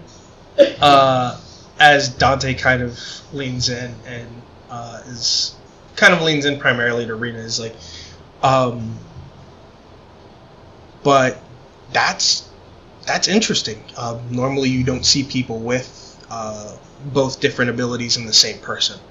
Normally you see them separate, so that's very interesting. See, Rena wanted everyone to stop talking about her divorce that was going on with her parents, but now everyone's talking about her bio and Beckham. Wow. Just right out the gate, huh? Oh yeah, wait, did you say that in character? No. Oh, okay.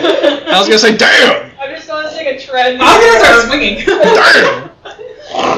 Yeah, her parents are getting a divorce, so this is a really good way to get around her talking about her parents' divorce. Yeah, I wouldn't know that. So I'm just saying, just out of character, Yeah, like, I'm just noticing everyone's talking about Elijah off in the corner. Oh parents- yeah, by the way, her parents are getting divorced. Oh yes, by the way, I. Your parents are about as similar as your two kinetic abilities. Yeah, how's your 2 Christmases?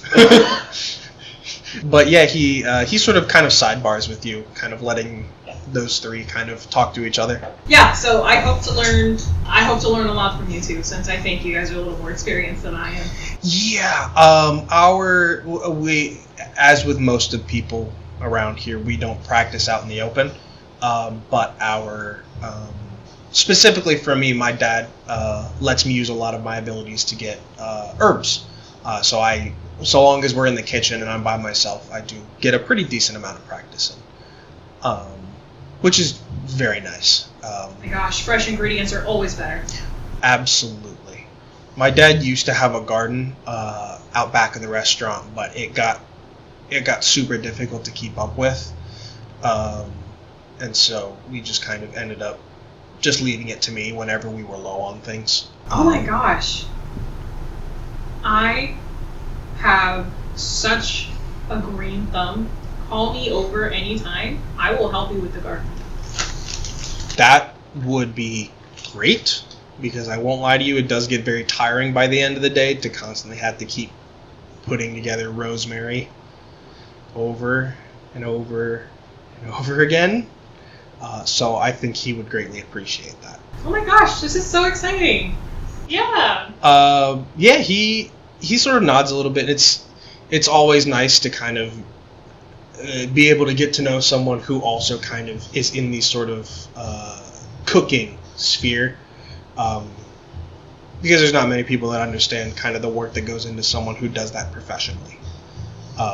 So that's honestly a huge load off me, not having to explain how everything functions in a kitchen all the time. I'm gonna bump Dante on the shoulder. Wow, like we have a lot in common. He sort of nods a little bit and gives you this very sort of warm smile, although you can see that it always feels like the expressions on his face are fragile, but they still sort of hold the same weight to them as they normally do. As he sort of nods a little bit and just kind of grins a little bit and basically just says, it's. I'm glad that I have met someone here who I have a good amount in common with. If you ever are looking to come by and grab something to eat, see if you can track me down. Normally I'm not cooking in the kitchen, but normally I'm in the back helping out. If you can flag me down, I'll see if maybe my dad can pop a few dollars off the top for you.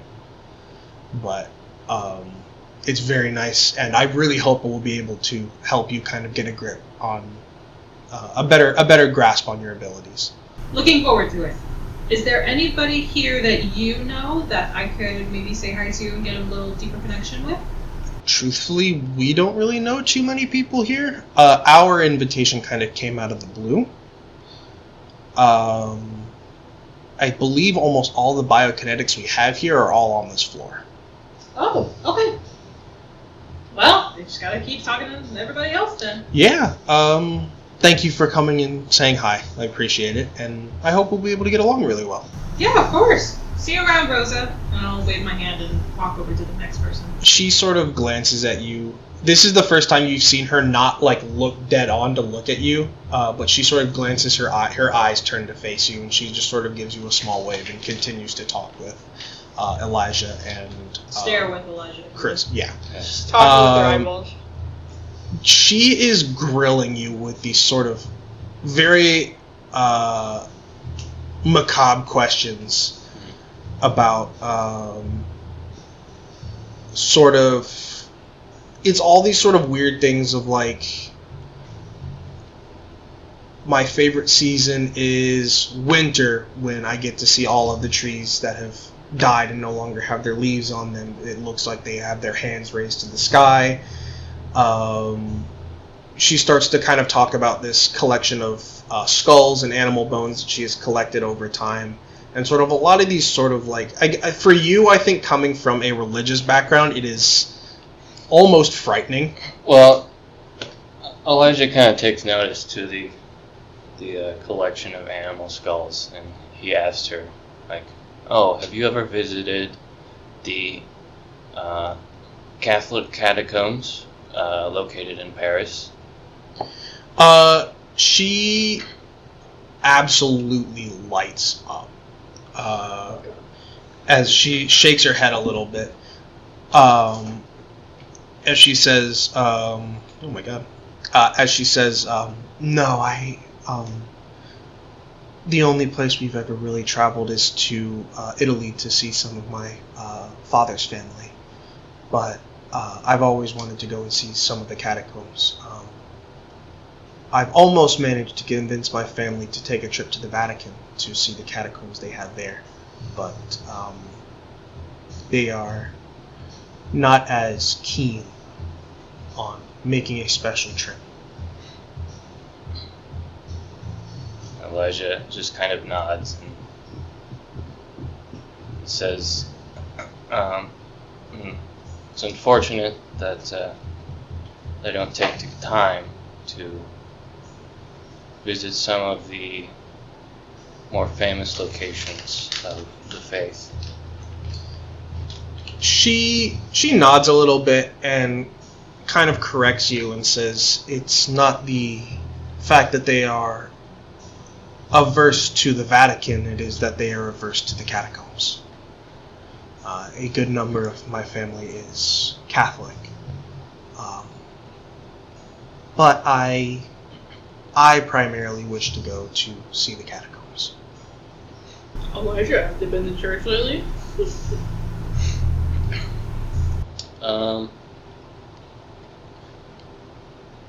Yeah, Elijah is... He's been basically trying to gauge anything from Rose's face, and obviously isn't gathering No. much. But, I would say this is one of those few times where it's like, functionality-wise, if you were to try and make an insight check on her, almost every DC would be like 17 minimum. Yeah. He is very interested in the conversations that they've been having, but he's starting to kind of become flustered, an emotion he's really not familiar with, and he just says, "Well, I suppose I should get going," and just kind of backs away. She... Make a perception check. Me? Yeah, you. You can make one. You're there. I'm listening. I'm watching. Who's the listener? And what check? Perception. 11. 5. Jesus Christ. Yeah, you don't see anything. As she just sort of gives you a little wave and lets you walk away. Did the 11 do anything? No, it's not I know. Damn it. And with that, I think there's really only one person you haven't talked to, but if you don't intend to, that's fine. So the windows, can they be opened? They are like the large sort of like full wall windows, so no. I mean, your room has a window that can open. Yeah, but... She's trying to flex on people. Yeah. Trying to annoy people. Is there anything you guys would intend to do remaining on this sort of the rec room floor? Who's left? There is just at least you two haven't talked to Celeste, and none of you have talked to the girl who is standing by the windows. I don't want to talk to the girls. She's taking pictures. Okay, I'm gonna go up to Celeste because I recognize her, right? Or do I vaguely? You vaguely recognize her, yeah. Okay. Yeah, you come up and she is A bit more calm now. She has at least got her breathing under control, but you can hear her kind of faintly mumbling to herself. Kind of gently tap her on her shoulder. Hey there. Make a dexterity saving throw for me. She should like fucking throw you over her shoulder and like She sends you to the void. she sends you to the stratosphere. 3. It doesn't hurt in any way, but you see that she sort of turns and accidentally elbows you. But you feel there's no force behind it. As she sort of jumps a little bit. And you can see that she is now once again back to her sort of rapid breathing again. As she's... Hi.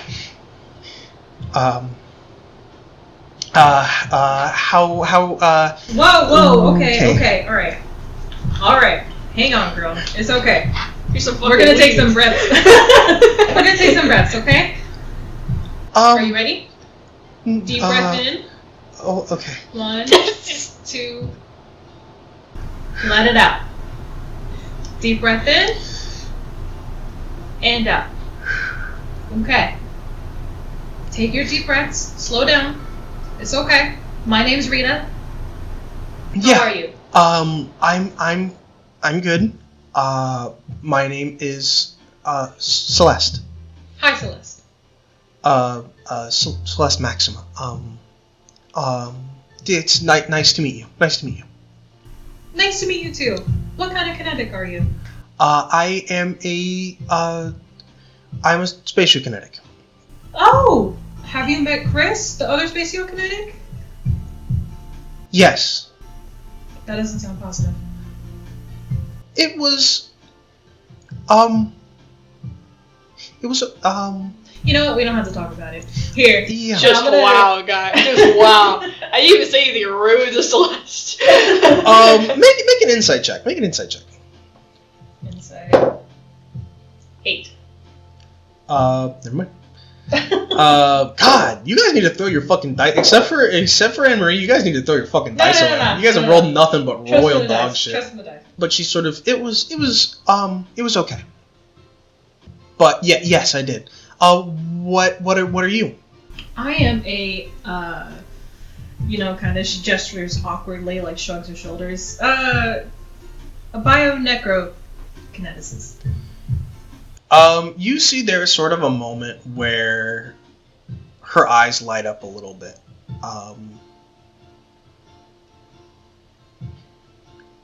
That is fascinating. Normally you don't see them paired. There are several things that typically you don't see paired very often. Normally opposites being controlled by the same person are very uncommon. Life and death is notably one of them. Fire and water is another one. But that is that's uncommon. That's uncommon. Yeah. With mine, I'm still trying to develop my powers. So, however, I can sprout a little thing of jasmine from my hand. Make an Arcana check. Oh god, do you roll? 4. You get the beginnings of this sort of little sprout. The petals sort of start to come off of it, and then you watch them fall off as it rots in your hand. But as you can see, unfortunately, I think I have more of a knack for my necro side. It's, especially when it comes to multi-kineticists, which is not super rare, but it's not super common either. Especially when they are closer and closer to being opposites, they do have a tendency to bleed over each other. It takes a certain level of focus to keep them separated. But it's still very cool, and it's still very, very impressive. Yeah. Man, it's awesome that there's just so many people that are so knowledgeable about this. But man, Maxima family, huh? You guys are up in the Silver Lily Hills, right? Make an insight check. 20. Dirty stinky 20. Holy shit, there you go. You see her almost wince as you mention this. As she sort of... That's where my family. That's where we have our house. But I spend most of my time. I've known about the IKEA for a while. My family works with them from time to time, so I have a large amount of access to most of their literature. So I spend most of my time reading, focused specifically on kineticism and its functions. So I spend most of my time studying the way abilities work and things like that. So I know a good majority about almost every kinetic setup or kinetic abilities that are available, as well as how they function. All right. You are definitely the person I want to get to know more so I can learn more. You see her face flush. And it's not like this like little pink. You watch as her face almost completely turns red. As she sort of... You watch her like sort of wring her hands some more as she sort of... I appreciate that. I put a lot of effort into my research. It's something I enjoy doing with my spare time. Thank you. I'm gonna like gently take both of her hands. And hey, remember your breathing. She sort of like... She sort of holds onto your hands, but you can, like, you feel her gripping into your hands, and her knuckles are still completely white, and they are just super clammy. As she sort of, I don't normally talk to people, I don't normally see people, I spend most of my time at my house. My dad does most of my homeschooling, so it's really uncommon for me to see people outside of my family. So it's, new to me. Hey, totally understood. Totally get it. One step at a time, though. Okay? I know it's a lot at once for you. One step at a time. Focus on your breathing. Yeah. Relax. Yeah. I'll try. Could I try again to sprout some gems? Yeah, absolutely. From my hand? I would say make your Arcana check at advantage this time. Oh no! Oh my god, we rolled that. I can't even count that one. Nope. Okay, 17. There you go. You managed to get a solid 4-inch, 5-inch long sort of sprig of this of jasmine. Okay. Audio listener, she's giving me a look because I said 5 inches. I just want to clarify. So okay, and I'll like pluck it from my hand and I'll hand it to her. Like just gently put it in her hands. Jasmine is like I have a knack for botany. Jasmine is a great calming smell. Like calming plants to just smell and take in and relax. Remember jasmine. You see that she sort of takes it and holds it up to her nose a little, and she's holding it with just absolute delicacy. And you see that I think you can kind of tell very easily that both for better or for worse, she is very easily afflicted by placebos. And you kind of see her body almost immediately detense as soon as she smells this. Whether or not, whether you know that it is the effect of the plant, or whether it is just that someone who has been nice to her is telling her that this is what will happen, is afflicting her, you are not certain. All right, I'll put gullible in my notes. It is very nice to meet you, Celeste. Again, my name is Reina. I'll be here. I'm gonna go meet other people, okay? Where are you planning to go? Are you going upstairs? No, there's one more person I haven't met yet, so I just want to make sure I get all my connections. Okay,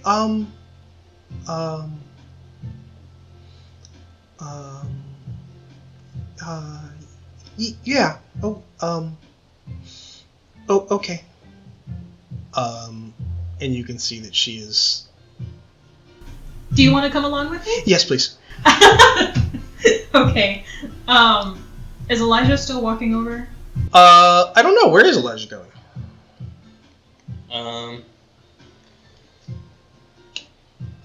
I think Elijah was planning on checking out the classroom. Okay. Yeah. You're going to talk to the last person, so we will do that. Where are you going? I'm gonna go outside and smoke. Okay. So we will do your thing later. We will do your thing first. You see a sort of darker skinned girl. She's not black. She's sort of the very Asian features, so she is a bit more on the sort of like Polynesian look to her. She has this sort of crop tank top, and these sort of just very simple black yoga pants on, and she has this sort of headband around her head underneath her black hair that is sort of this longer, wavier hair, as she is taking pictures of herself, sort of shaking her head and putting it back down on her, looking back at her phone, deleting it, typing a few different things and trying another one, trying to get a good amount of light from the windows. Do you need help taking pictures? She sort of glances up. Would you be willing to? Of course, absolutely. It's so hard to take pictures of yourself when it's yourself taking a picture of yourself. It's kind of hard, and I've been trying to get a good picture for my Instagram for a while, but I just cannot get something I like the look of. All right, I'll take her phone and I'll give her all sorts of angles from the phone, taking multiple pictures. Make a performance check. Oh my god, you imagine you fail and they're all blurry. That is a 30 sticky 20. Oh my god! Yeah, I think part of you kind of you kind of get multiple of these angles, and it's sort of like one of those playful things where you're acting like it's a photo shoot, and then you kind of feel yourself start getting into it as she kind of reflects that energy back at you, and she starts hitting these sort of very very extravagant poses, and you can see that she's extremely flexible. She's doing a lot of these sort of yoga stretching poses, that sort of thing. And you see that even Celeste is kind of bouncing up and down a little bit as she's kind of watching this interaction go on. Celeste is stealing her now. After a few of these sort of several photos, I think you take maybe 15, 20 photos, you give her your phone back, and she has this huge smile on her face as she takes her phone back and starts looking through all of them. She's like, "These are fucking great. Thank you. These are all going up on my Instagram. If you want, I can show you my Instagram profile if you wanted to take a look at them and see them put up." Oh my gosh, yeah! I'll pull out my fucking slide phone. You pull out your phone, and she sort of glances at it for a second and then looks back up at you. Can that actually? Can that do social media? Yeah. Oh. It's a little slow, but it does the job. Fair enough. And I would say that you kind of realize now that you kind of look at the phone in her hand, and it is the newest one that has been put on the market. Uh-oh. As she sort of, yeah, and she sort of takes it and kind of types out the name of her profile. Fucking Lululemon pants. And you see that it is a extremely large sort of health guru account with probably anywhere from 20 to 30,000 people following it. And you see that she's got several ads that she's done with large companies and that sort of thing. A lot of it is what she's eating for the day, what she's making, recipes, that sort of thing. Very much like the sort of health conscious fitness page. And she hands it back to you as she takes her phone, types out a few things for a second, and then posts it. And you see it pop up of all the photos that you took with her phone. Wow, you are super popular. My goodness. She gives you sort of the humble grin to herself that she knows. And I think part of you knows that she knows, as she's sort of I found I had a lot of free time, and this is kind of what I opted to do with it. I found I'm a very charismatic person. Absolutely. I'm gonna have my hand up. Name's Rena. She shakes your hand with both of hers. Yolana. You can call me whatever you want if that may be a little difficult for you. Some people struggle with it from time to time. But it's not spelled with a Y, it is spelled with a I. Okay. You said Yolana? Yes. Okay. Alright. We'll stick with that. Yolana. More like yo mama. I was gonna Chris rolling us. No. what I was gonna say is... What's up? I'm gonna call you yo mama. No, okay. I was just checking. But yeah, she's sort of this very warm, energetic person. And you can see that she is, now that you're kind of putting the dots together, you can kind of see that she has this very fit body, fairly lean. She's got extreme six pack. Not that far, but she is definitely looks like she spends a lot of time working out, doing yoga and that sort of thing. But she sort of smiles and shakes her hand and so what is your ability? What is the thing that you do? I'll ask you first. You are so fit, girl. You look good. You see that she takes every compliment you give her in stride. And you see that it is something that you can tell she's very used to. I am a benzenokinetic. I work with gases and chemicals. Oh, interesting. I didn't even know that could be something you could have power over. It's actually fairly common, which is really interesting. I think there's 3 or 4 here. But it's useful. It has its uses. But I struggle to find any personal uses for it for myself. Okay. Alright.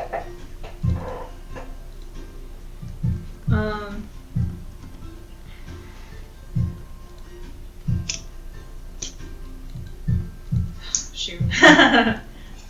So, I'm kind of looking through your Instagram. Where do you like to hang out? She just kind of puts her phone away and it's like, oh my god. Okay, so there is you know that this city has a lot of botanical gardens around the area. There is a larger one. I forget where exactly. But it is one that I like to frequent a lot. It's this really big one. They've got this large hill in the middle of it that has this sort of grassy patch. I do yoga classes there. It's gorgeous. You have your own yoga classes? Of course I do. Oh my gosh. Get out of here. Oh my gosh. I'm making so many connections right now. It's insane. I know a chef. I know an engineer. Now I know a yoga teacher and instructor. What else do you do? Primarily just the influencer life. That's really all I do. It pays out pretty well. I, do ad reads from time to time. It's honestly great. I get to basically just do my own job. And basically I get to choose how much money I make. It's great. But that's primarily what I do. I do a lot of fitness stuff, do a lot of research on dieting, that sort of thing. But yeah, that's really cool. I knew a few of the people here did some really interesting stuff. But yeah, that's really cool. What do you do? What are you aiming to do? I guess is my question. I'm not entirely sure yet. I think I'd like to go into the criminal law field. So I am part-time at the police station, the Newcrest police station. But I do also like to help out my mom, so I'm also a teacher assistant. She sort of reaches out and grabs both of your hands. She's like, True crime podcasts. True crime podcasts. Oh my god. Oh my god. Absolutely. And you see that she pulls out her phone again and goes through several notes, and she pulls one out. And it is a list of cases from Newcrest. And she's like, okay, I heard about a bunch of these. There was a podcast that I listened somewhere, and he's done all sorts of them. And he did several on some that are from our city. You said you work at the police station. Give me any details you have on some of these cases. And you see she has a list of about 30 different criminal cases, ranging from just general domestic violence to some that are extremely violent. And I would say one of the names that you do see on there that you recognize is Finnegan Pierce. I'm gonna point at it. Oh my god, Finnegan Pierce? He's on our radar right now. We are looking for this I man. heard. I actually have a bunch of the posters saved from the police station. I have a friend of mine who, I forget, his aunt's brother's girlfriend, something like that, works at the police station, and so I get stuff like that from her all the time, and I have the poster for him. But I've heard so much stuff about him, and I've heard that they still haven't got anything on him right now. Okay, so I still kind of work there, so I can't say much. He's kind of, hush, hush. So, we got it. We can talk about it. We just got to keep it low key. You really think I can't keep things low key? Yeah, who am I even talking to, right? And I think there is just this long conversation where it is just kind of this back and forth between you talking about all of these just sort of true crime cases, as we kind of make our way up to Elijah, who is going upstairs. You have made your way upstairs to the classroom. Is there anything in particular you are looking for, anything like that? Or are you just kind of making your way up? Just making my way up. Okay. You see that as you kind of push open the classroom door, the room is kind of full of life right now, as you see two people leaning over a desk in the middle of an arm wrestle. You see about 3 people off. Essentially, the classroom has been kind of split into 2 groups. You see 3 people on one person's side, and I think you see about 4 people on the other person's side, as they are kind of all sitting there kind of cheering for the 2 people that are just fully locked with just... You can see there is a great amount of force being put onto this desk as they are just sitting there. You see their arms kind of shaking back and forth as they just full lock onto each other. And the 2 people that are arm wrestling is, you see this sort of stockier looking black girl, and you see this very large looking white kid with blonde hair. And I will say for you specifically, because I know there was someone that we remembered last time, you do recognize Mariana Cadiz in this room here, standing behind the blonde kid. Okay. The blonde kid is Sebastian, right? Yes. Yeah, Elijah kind of directly heads towards Mariana and Sebastian. Yeah, you see Sebastian kind of doesn't really pay any attention to you, but you see Mariana, who is kind of like on his shoulder, like shaking him, trying to hype him up a little bit, kind of glances over at you.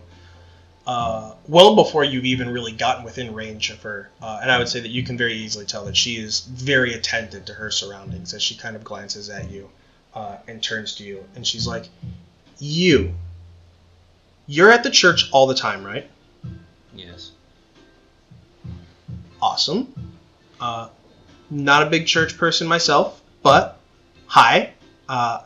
If I remember correctly, you're the one that stands out front and greets every single person by name, which is, if that is you, that's a little creepy, but I respect it. Perhaps you'd find it more endearing if you showed up more often. She sort of rolls her eyes a little bit. My family's a lot bigger on it than I am, but truthfully, it's just not for me. Not really the life I really wanted to live, so my family goes every once in a while, they kind of drag me along with them.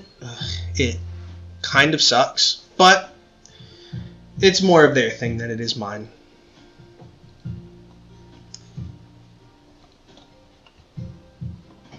I implore you to reconsider. Elijah is trying to intimidate her. Yeah, make an intimidation check. What are you looking for? I What? was looking for a spell. Oh. I did not I wrote down the feat that gives me the spell instead of the spell. Which spell was it? Infernal Glare. Oh.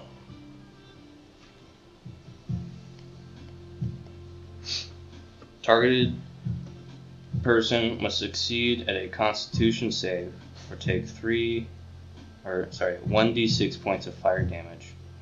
You're going to attack her? You're gonna burn her?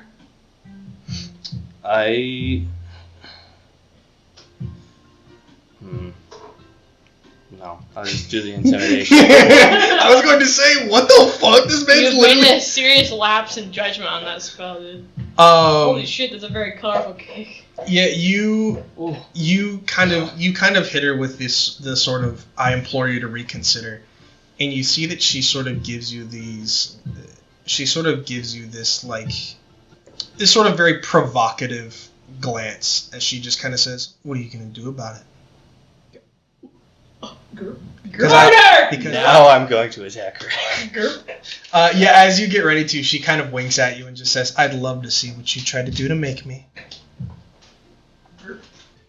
And you are going to attack her? Yes, but with a different spell. I'm gonna use bitch slap. Before we do that, we'll hop to something else that is also important. You are outside. You have made your way outside. Yep. I'm gonna kind of look around, see that nothing's going on outside. It's empty, no one's there. And I'm gonna start smoking. Okay. Make a dexterity saving throw at disadvantage for me.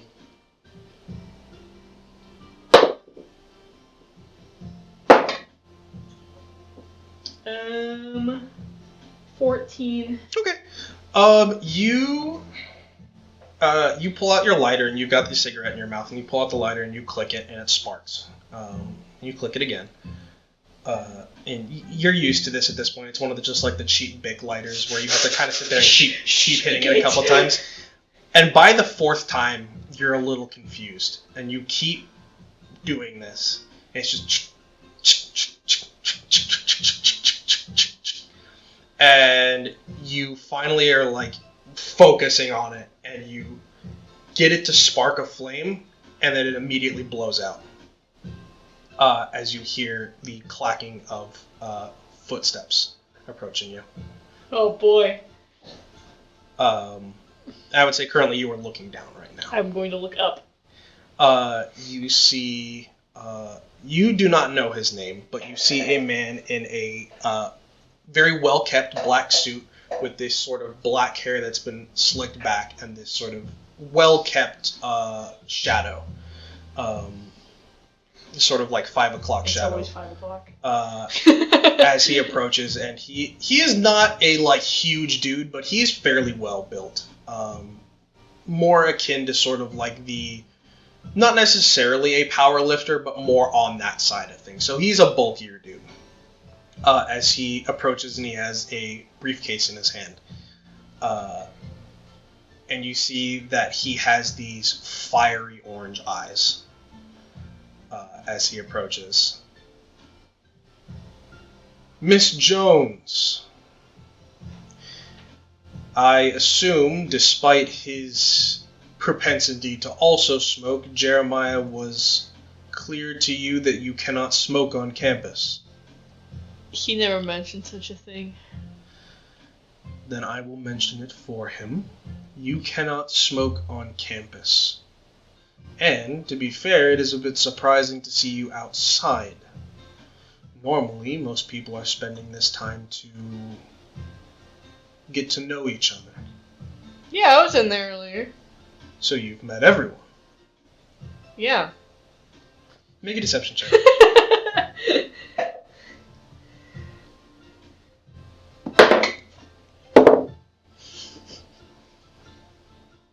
That's a 10, boss. He sort of narrows his eyes a little bit at you.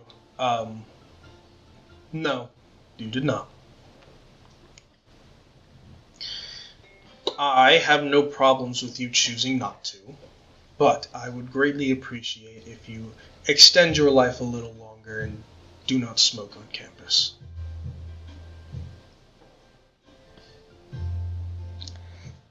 Okay. No. Come with me. We should be beginning class sometime soon. Oh.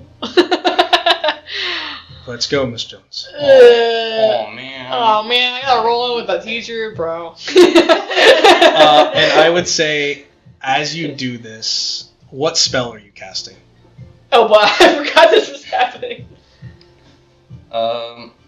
Me do I, But I'm gonna cast Heretic's Mark, which would make the symbol of the cross burn into her forehead. Oh Okay. my god! Holy shit! Oh no. Yeah, she sort of returns back with this sort of like very sensual comment to you, and I think there is a part of you that sort of like, I think you see it less as like a clapback and more of a declaration of like combat, and you immediately hit her with this mark, and as soon as you do, you kind of like watch her wince a little bit as she like feels over where it is, and she goes to say something, and you hear the desk chair behind, like under Sebastian, move as he stands up, and he turns around, and you see. Let's see here. I think I've got a description for Sebastian. Yep.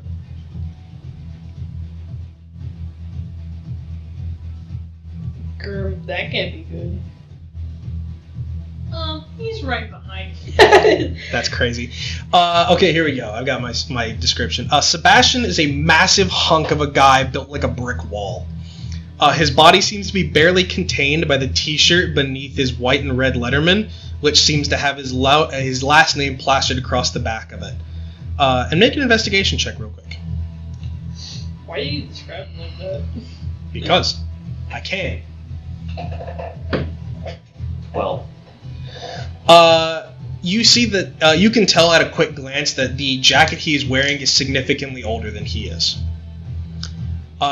He's sort of wearing a very clean pair of blue jeans, which partially cover a sort of a pair of bright yellow Converse, which match the blonde hair that he has on his head. And he seems, along with you, to also have a sort of permanent deep scowl on his face, with these sort of like embery orange eyes. Why does everyone got resting bitch face, dude? As he sort of hears you. Oh yeah, I was gonna say as well. What do you like? Because does it have a verbal and a somatic component?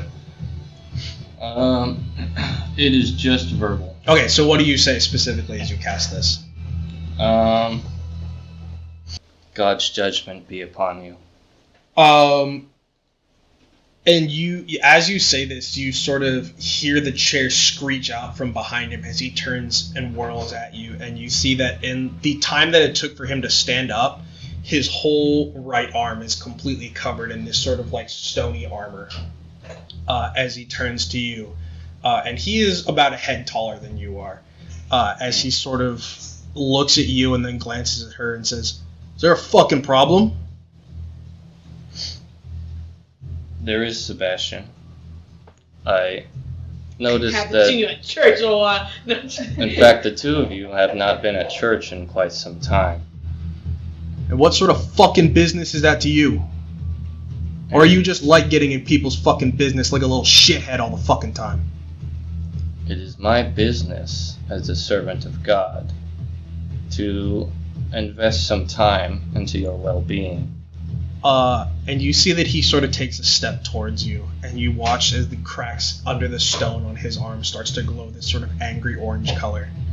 It's your fucking job to back the fuck off my girlfriend, or I will fuck you up. How's that for your fucking business?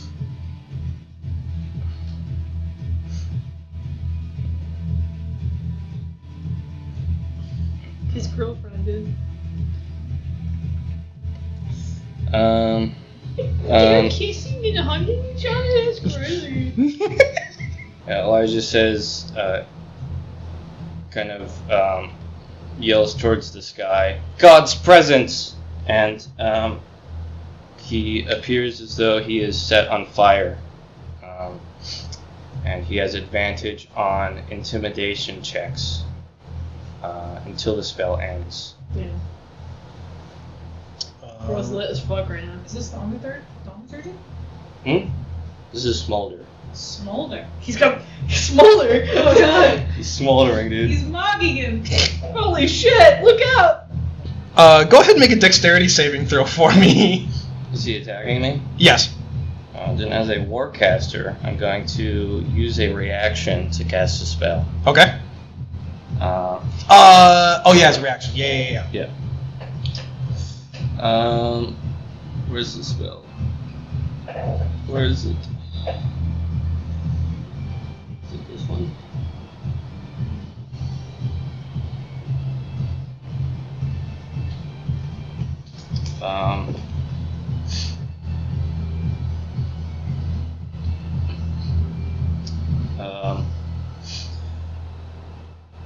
Elijah says Divine Radiance, and Sebastian is actually going to make a dexterity saving throw. Whoa. He said, no, you did. Okay. You know, you pull out that race card, dude. Yeah. Okay. I don't know what the failed throw is. 12. Your total is 12? Yes. 8 plus 2 plus wisdom modifier of 2. Okay. Yeah. So what happens if he succeeds? Let's see.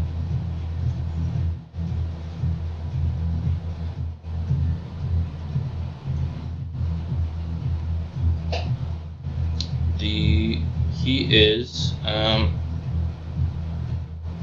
at disadvantage on all attack rolls and ability checks until the end of his turn. Okay. Oh yeah, he would have had advantage on that because he has advantage against pyro spells. Yeah. Okay, now I need you to make your dexterity saving throw. Alright. And you are trying to beat a 11. Henry, can you do me a favor? What? You have 3d6. Ooh, that's a 2. Nice. Oh my god. How much HP do you have, Cody? 25. Okay, cool. I Can't probably see should have bags, cast too dark. Sunward instead. Now, key word, he did not ask how big the room was. Thank you.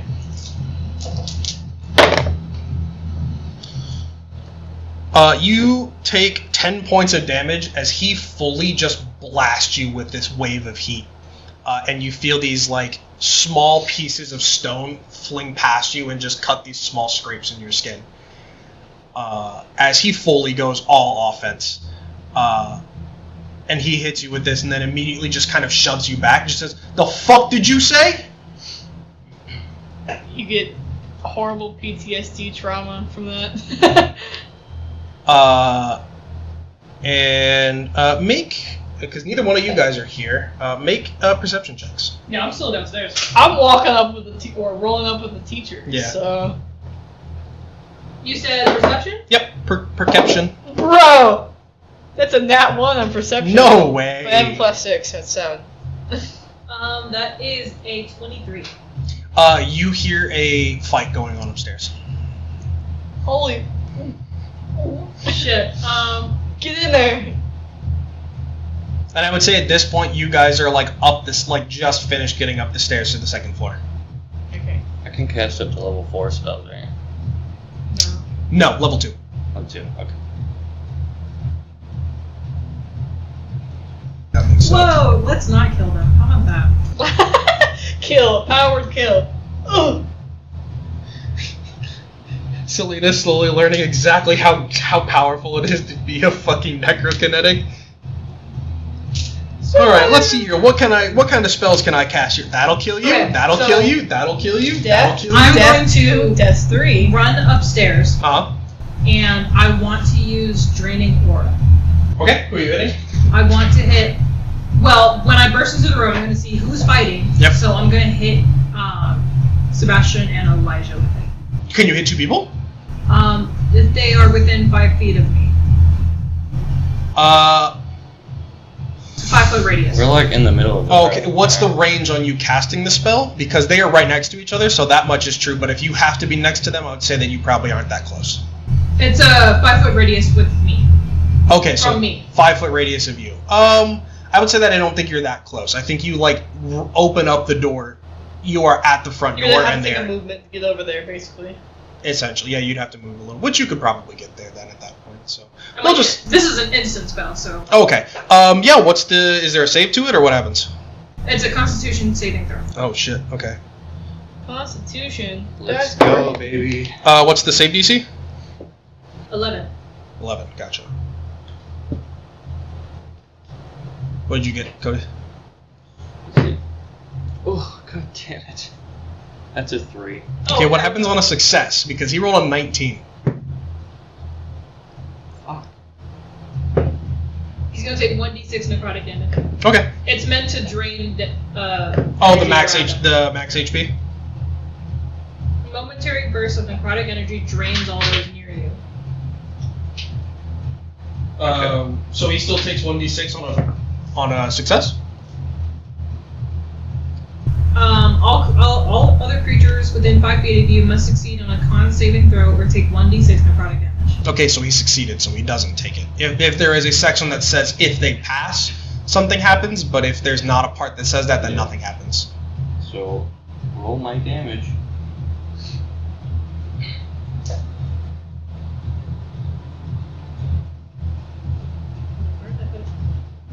Yeah, I specifically made sure that he would choose a spell that you would take damage no matter what. Yeah. 6. Damn! Cody fucking dies. Get tired! Get EB! Oh shit, I'm getting creepy. You said Sebastian saved? Sebastian saved. Okay. Is there anything you say as you come in? And also, does it have a verbal and a somatic component? Because he will know that you cast it. It should say V, S. Yes. Verbal. Okay, so what do you say as you... This is your fun anime part where you get to name your spells. Drain. Okay. You cast this and he immediately turns to you. And you can see he's fucking pissed right now. Leave that little guy alone. What are you gonna do if I don't? She just like necro stuff. Power kill! What? Explodes. Circle of death! What? Hang on a second. But yeah, you still have like free interactions with Is everyone. Sebastian's like, wait, take it back. And then he just. He said there's rocks on his arm. Yeah. Is that something I can take off him? No, it is something that he gets to do as a reaction. It is a spell. How are you looking at for health right now? 9. Okay, I'm gonna step in between Elijah and Sebastian. Okay. And I'll look at Sebastian.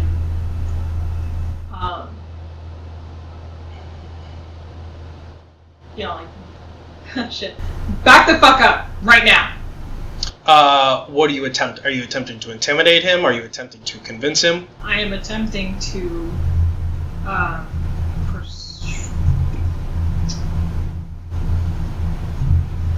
yeah, intimidation. Okay, make your intimidation check. He's going to counter it with insight, I believe.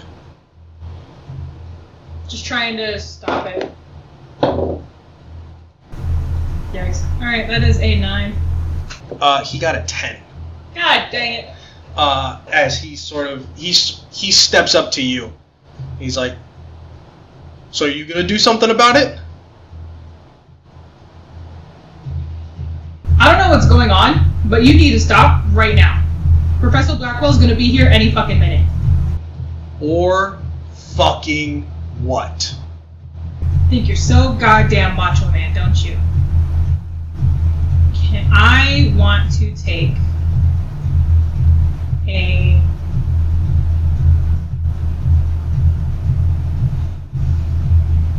There's no plants around me, are there? No. Okay. I will say there are desks and things that are made of wood, if that matters. I will say we will, let's see here, that was 1, 2, you guys, make another perception check at advantage as you guys are like halfway up the stairs to the 3rd floor at this point. That's an 18. Yep, okay, yeah, you also hear that there's a fight going on now in the classroom. Someone's beefing, dude. And start skating. You start skating. You are much faster than he is, but he is not slow as he moves to keep up with you. Okay. And I would say that you get to the door, like you open the door right after I open she's the door? yeah. Open your you open your as he kind of finishes his declaration of combat. Okay. Oh, sorry. Go ahead. Oh shoot. So, I'm gonna take a step back, and I'm going to say brush, or I'm gonna say bush, and I'm going to conjure thicket. Is that an action or a bonus action? It is an action. Okay, you've already taken an action. Your cantrip was an action. I thought Sebastian already went. No, you can talk to each other without it being an action on anyone's part. Oh. So you've already used an action. You have a bonus action if there's something you want to do before you do anything. Do I have to look for what's a bonus action? I think in this instance it would probably be a good idea, unless there's something that's like not necessarily a spell that you'd like to do. And we'll just make it kind of an Arcana roll. Well, I was trying to grow a wall. Yeah, I'd say just make it. The point of conjure thicket is to cause a robust bramble bush to sprout in a space on the ground you see. Because we didn't really get like into combat. Yeah, it's considered an act. I'm just trying to separate. Yeah, we'll see what Chris does, and we'll still have a whole rotation. Yeah. We'll try to keep things a bit more specific. So. Would you say I'm 30 feet away from 100% Elijah? You're within 30 feet away. Okay. Will this ask me that I have to say something? Or a spell? Somatic is a hand motion. Hand gesture. So so I don't have to say anything. You don't have to say anything. There's not something that specifies verbal. I'm going to use safe transposition. Basically, I'm going to switch places with Elijah. Jesus Christ. So you cast a spell with an ally below its half. What level is it? It's hit. It's a second level conjure. Holy shit! So Okay. I can still use it. Yeah, can you go? I was just curious. So when the ally is below half its hit point maximum. Holy shit! We switch places basically. Holy fuck! Yeah, that's perfect too. Yeah. So you are like getting ready to like cast another spell to put a wall between you and Elijah, and I feel like you just kind of feel Chris just tap on your shoulder. What's up? What's up, gamer? What's going on? Sebastian basically watches as you. I don't even think you have like a can of spray paint you keep on you. It's sort of like a hand motion where you make this quick ring that you literally just jump through, and you appear behind Elijah, grab them by the collar, throw them through, and just kind of like stand there behind them. As Elijah, you find yourself at a door across the room. Man is running towards you. Yeah, and Sebastian just kind of blinks a few times. He's like, "What the fuck was that?" Magic, baby. What the hell is going on here? And I will say at that point, we will have. You were in the middle of saying "magic, baby," and immediately the entire room goes silent. As Professor Blackwell walks into the room and casts silence on the room. Wait, what spell is that? Aerokinesis. Okay. There's no ringing. It's just full silence. As he walks in, and you see Sebastian glance at him, and you see him fully freeze up. As he drops the zone of silence, puts a hand on Sebastian's shoulder, and leans in and says something, whispers something into his ear, and you watch as the rock on his arm just kind of starts to turn to dust. Kill yourself. As He turns into Angelo. Everyone find a desk. Now. And you see that he walks up to his desk, and Sebastian goes just fully pale, and sits down at a desk. As everyone else kind of makes their way to find a desk. If there's anyone you'd like to sit next to or anything like that, let me know. Where is Sebastian sitting? Is he sitting in the back? Sebastian is sitting at the back on the corner furthest from the door. And I would say that as well you recognize Imani. You did not get a chance to talk to her in this timeline. But you see that she is sitting in the back as well and kind of waves at you a little I'll just go sit next to her, but I'll roll past Sebastian and give it a very, I guess, extreme stink eye. Yeah. You see that you can see the muscles in his forehead as he grits his teeth, but doesn't do anything. I'll sit next to Amani. Yeah, and you sit next to him. Is there anyone you're looking to sit next to? No, I sit in the front right, closest to the door. Okay. Can I ask Amani, like, what happened? Because I just... what the fuck happened? Or closest to the desk, I should say. Don't worry, bro, I got you. Bro. As Imani kind of leans over and is like, we'll talk later about why the fuck you're here, but, I don't know, Redhead came in and started talking crazy shit, and, I don't know, he fucking pissed off Sebastian. He's a major religious nuthead, so I'm not surprised. Anyways, but... Yeah. well, I'm sure this guy point at... I should mention that Heretic's Mark lasts for up to an hour. Yeah, you can also drop it at any point, and I feel like at this point you kind of feel now is the time to drop it. Yeah. Where do you intend to sit? Right next to Sebastian. Dude, concussion bomb? No way.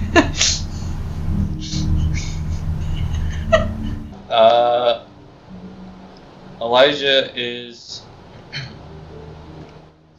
going to sit a couple seats away from Rosa. Okay. I would say that Rosa and Dante are kind of... Rosa's sitting in front of him, and they are kind of off to the left side, closest to the windows. And I would say that you probably sit right in front of Rosa. As Blackwell kind of comes in, sort of heaves this large sigh as he sets down his briefcase and turns to the blackboard and writes his full name, Clifford Blackwell. And he turns back around, and let's see here. We're gonna play... What music do I want to play here? Oh my god. As sort of Blackwell sets down his briefcase, and you see he's kind of rubbing his head. A spectacular way to be introduced to all of you. My name is Professor Clifford Blackwell. You may refer to me by any collection of names, whether it is Mr. or Doctor or Professor, or you can even just call me Blackwell.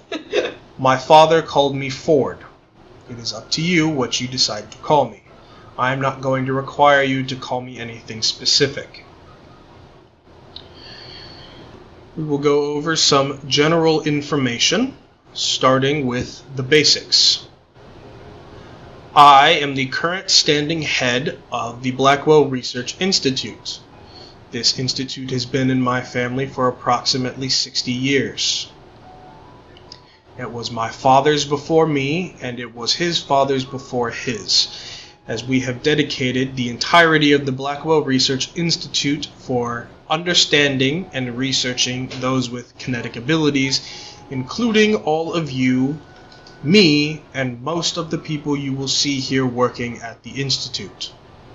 I hope, putting everything that just occurred aside, I am glad to see that you are all here. Each and every one of you comes from a different walk of life, and I hope that each and every one of you will be able to not only get along with the people, the peers that you have here, but also use this chance not only to get to know each other and understand the ways your abilities function, but also to find a way that you may use your abilities to enrich and benefit your lives in a way that does not involve being on the wrong side of the law, which is a common choice for many people with abilities. Oops.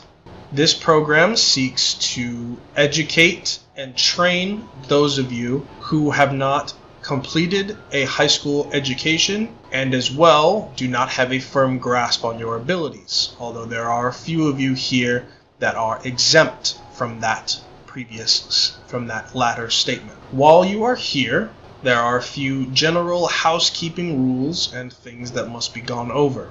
Each of you, I'm sure you are aware, has an individual dorm that belongs to you. That is your space and your space alone. No one is going to enter your room unless you are deemed to have some sort of illegal paraphernalia. Instead, it is your room, and it is yours to do with it as you wish. Yes, Miss Jones. Does that include smoking? Yes. Damn it. Unfortunately, smoking is not permitted on campus. However, I am not going to stop you from doing things off campus. It is not my job. There are rules with the dorms. Past 10 p.m., no one else is allowed to be in your dorm, period. You are free to decorate your dorms as you wish, including but not limited to mounting things on the walls, hanging things from the ceiling, etc. We will be doing a small tour of the grounds at the end of my speech of sorts, where I will explain to you all where everything is located and how things will work here. There is a set schedule here, and you see that he has a large stack of papers that is a collection of multiples stapled together with each of you having your name on it as he walks around and begins to hand out papers to everyone.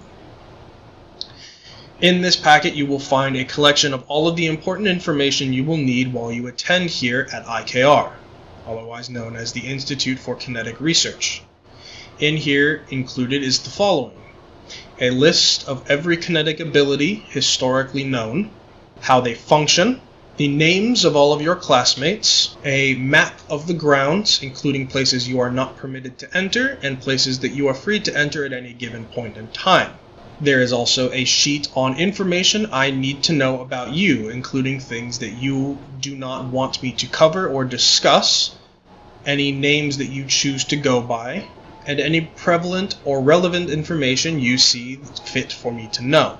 Included in here as well are 2 sheets that are important, and I will clarify something that I hope that each and every one of you will pay attention to me for, if not anything else here. While I seek to find a way for you to use your abilities in a way that is beneficial to you for a job or some other form of occupation, I am willing and understanding of the fact that there are those of you who see your abilities as something simple, essentially a weapon.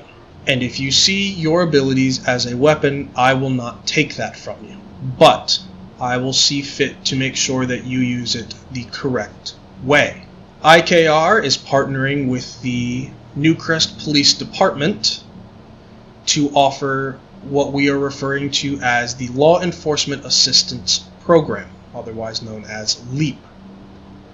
This program will be dedicated for those of you who either want to use your abilities in a more combative nature, or only feel that that is the best train of path for your life.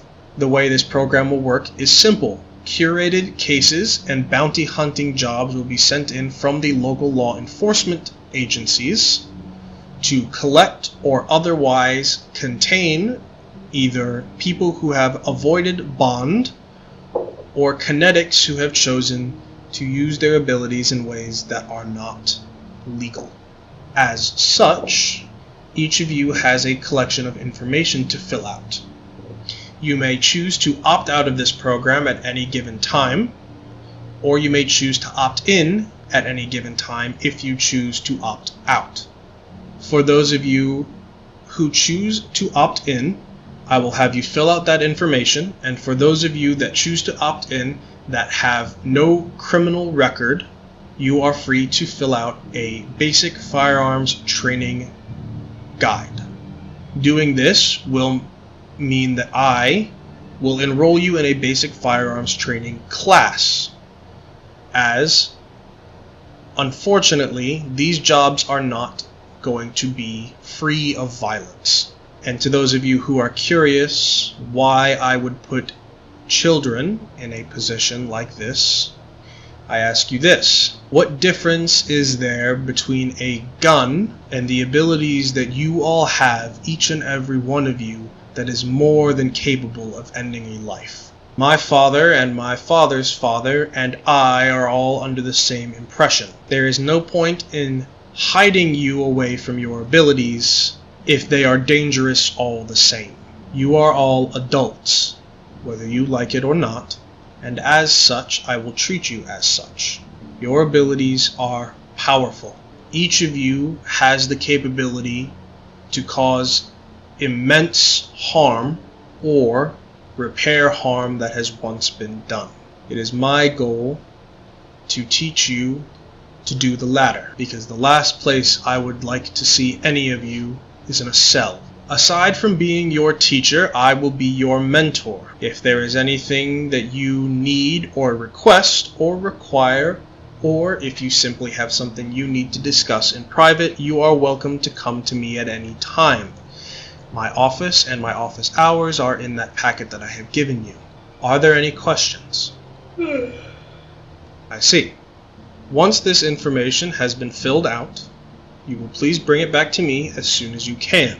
I also intend to have a short visit with each and every one of you to sort of discuss the finer details of your attendance here, as well as understand a bit more about you.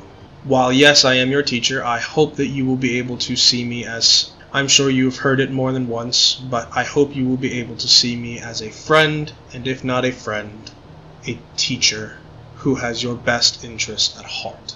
Now, all these things aside, I will not ask you all to introduce each other, as I'm sure that you will all introduce each other to yourselves when you feel that that is the appropriate time.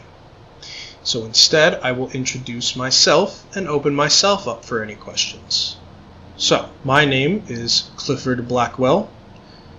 My father has his statue out front of the main research building, and his name was Wayne Blackwell. I am a pyro-aerokinetic, meaning I have control over heat and the flow of air around me. For those who are interested, the area of silence I created was part of my aerokinetic abilities. The capability to halt the vibration of air, which for those of you who are more scientifically leaning, you would know that that is how sound transfers.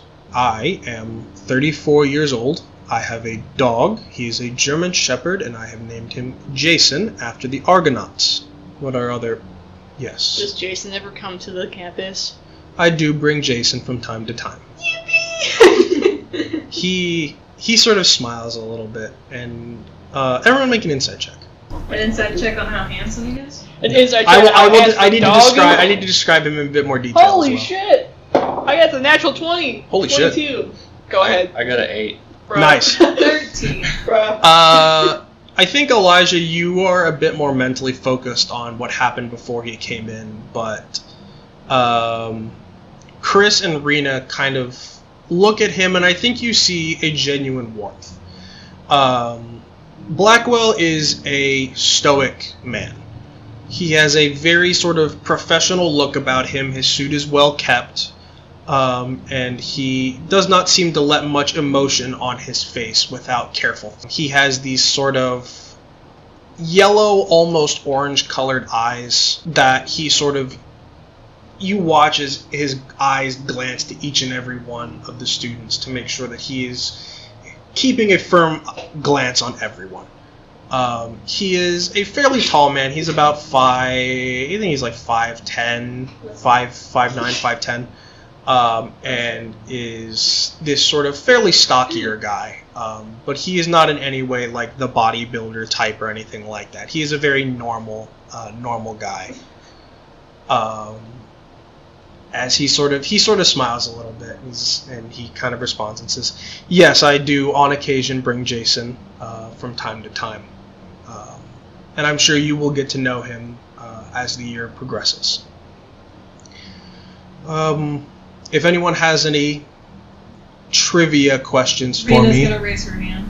yes, Miss Ryder. Mr. Blackwell, do you have any family outside of here? My father and my mother are both still alive, but I was an only child, and as it stands, it is just me and my parents." Did your parents get divorced? You got a wife? Kids? No. and I do not intend to for a while. My only kid is Jason. Cha-ching! I just hit the lottery, guys. Actually, your wife is right here. If anyone has any other trivia questions they would like to ask me, I am more than happy to answer them. And I think, to your surprise, Dante raises his hand and asks, "What is your favorite food?" And Blackwell kind of thinks for a moment. I have a strong liking for most. I like sweet things, and as such, one of my favorite foods is apple pie. But yeah, he kind of opens up the floor for any questions about really anything, if anyone has them. Rita's going to raise her hand once again. Yep. So obviously this program is not long term. What's the end goal that you are trying to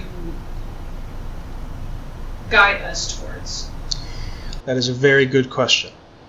My goal is to help you not only better understand the abilities you have, but better understand ways you may not have previously thought to use them. It is very easy to fall into the idea that the best use for your powers may be ways that are illegal. Theft, crime, and I wish to dispel that idea because I have seen it often enough, and I believe that each and every one of you, which were specifically chosen by me, are capable of being better than that. And I seek to give you the tools that you need to become better kineticists and better people. So, is this meant to be more of an internship program where there are careers lined up for us after this? Not necessarily. Unfortunately, the idea of finding careers that are most suited to your abilities are a bit difficult. But the goal is to help you find ways that you can either choose to employ yourselves or find ways that you can use them in other employment methods, especially if you are working with other kinetics.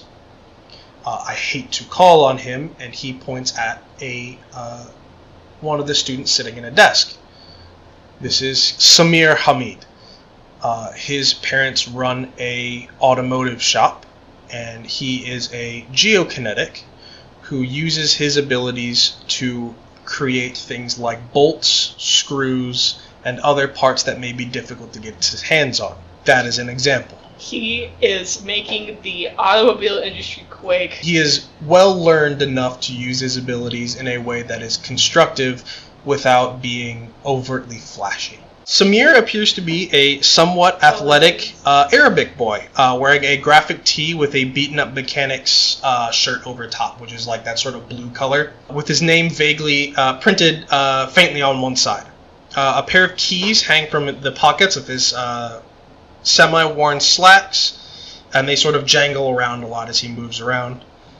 He has this sort of black hair that he slicks back fairly haphazardly, and he has this sort of small goatee vaguely visible on top of his sort of darker brown skin. And he has these sort of almost like, not necessarily gray in the way that Garrett's eyes are, but they are more sort of this silver color, while he sort of keeps these sort of like very gruff, calloused hands in the pockets of his shirt. As he sort of waves out and says, it just kind of gives a, yo, that's me. And he sort of puts his hand down and turns back around. Blackwell kind of leans over. I apologize, Samir. I did not mean to make you the center of attention, but you are the best example I could think of. Any other questions, Miss Ryder? No further questions. All right. Thank you, Miss Ryder. I appreciate your questions. Does anyone else have any other questions? I wanted to leave the floor open for questions, as I know 3 of you were not able to attend the orientation. And to you 3, I do apologize. You were the last 3 we were able to get enough information on to send you invitations to join the IKR. So, that being said, if you will all gather your things and follow me, I will gladly give you a tour of the grounds. And he grabs he leaves his suitcase on his desk and walks to the door and kind of holds the door open. For anyone who intends to leave or say anything, this is your chance to do so. Everyone stands up, and Amani kind of leans to you, Chris, and just kind of says, "So, you're here because..." You could be asking me the same thing. I'm here because, getting a GED for free is... Well, contrary to you, I don't really have any issues with school. I just don't get along with people. I have that same problem, but, also like school. But, Yes. And, I'm a little... The kinetic abilities, I'm kind of epic. Yeah, I was gonna say, Awesome. you really didn't want to show that to anyone? Okay, not anyone, to be fair. I get that part, but not to me. You never know how someone's gonna react, so... Yeah, that's fair. Listen, if you can create black holes with your mind, would you be kind of like, whoa, what's going on? I mean, we'll make this easy. I'm a benzenokinetic. I do gases and shit. Bro, you pass gas. I mean, you do. She sort of leans out and just kind of like punches you in the shoulder. And what about you? Do you do anything useful? Did you not see earlier? Well, is that the only thing you do? No, Okay. but it's just a demonstration of what I can do. Yeah. I'm a spatiokinetic. Like Blue Blood over there. And Huh? she points to Celeste. I didn't know she was blue blood. Yeah. She sort of reaches into like this sort of beaten up backpack and kind of shuffles around a little bit and pulls out a supremely fucked up magazine page and hands it to you. And you see a family photo of all of the Maxima family, which is about 12 people. Huh. This kind of feels like there's some incest going on. Anyways, You know, I thought so too, because they are all spatiokinetics. Yeah, I heard. So, I thought so too, but from everything I've read, it seems that they are just very picky. They kidnap all the spatiokinetics they know and just find ones that are compatible. Well, I better lay low then, because, oh my god. So, yeah, but I'm surprised she's here, to be honest. I mean, it seems like she never goes outside, so... No, she doesn't. But, kind of have to feel bad for it at a certain point. Right? I mean, No. I don't anyways, but... Okay, but imagine if someone prevented you from going outside or, like, interacting with anybody, They do. You think my mom lets me go outside? We live in Redwater. You can leave Redwater, but... I can't. And I do. Yeah. Whether she likes it or not. Yeah. So, either way... I actively enter Redwater. I know you do, which is crazy.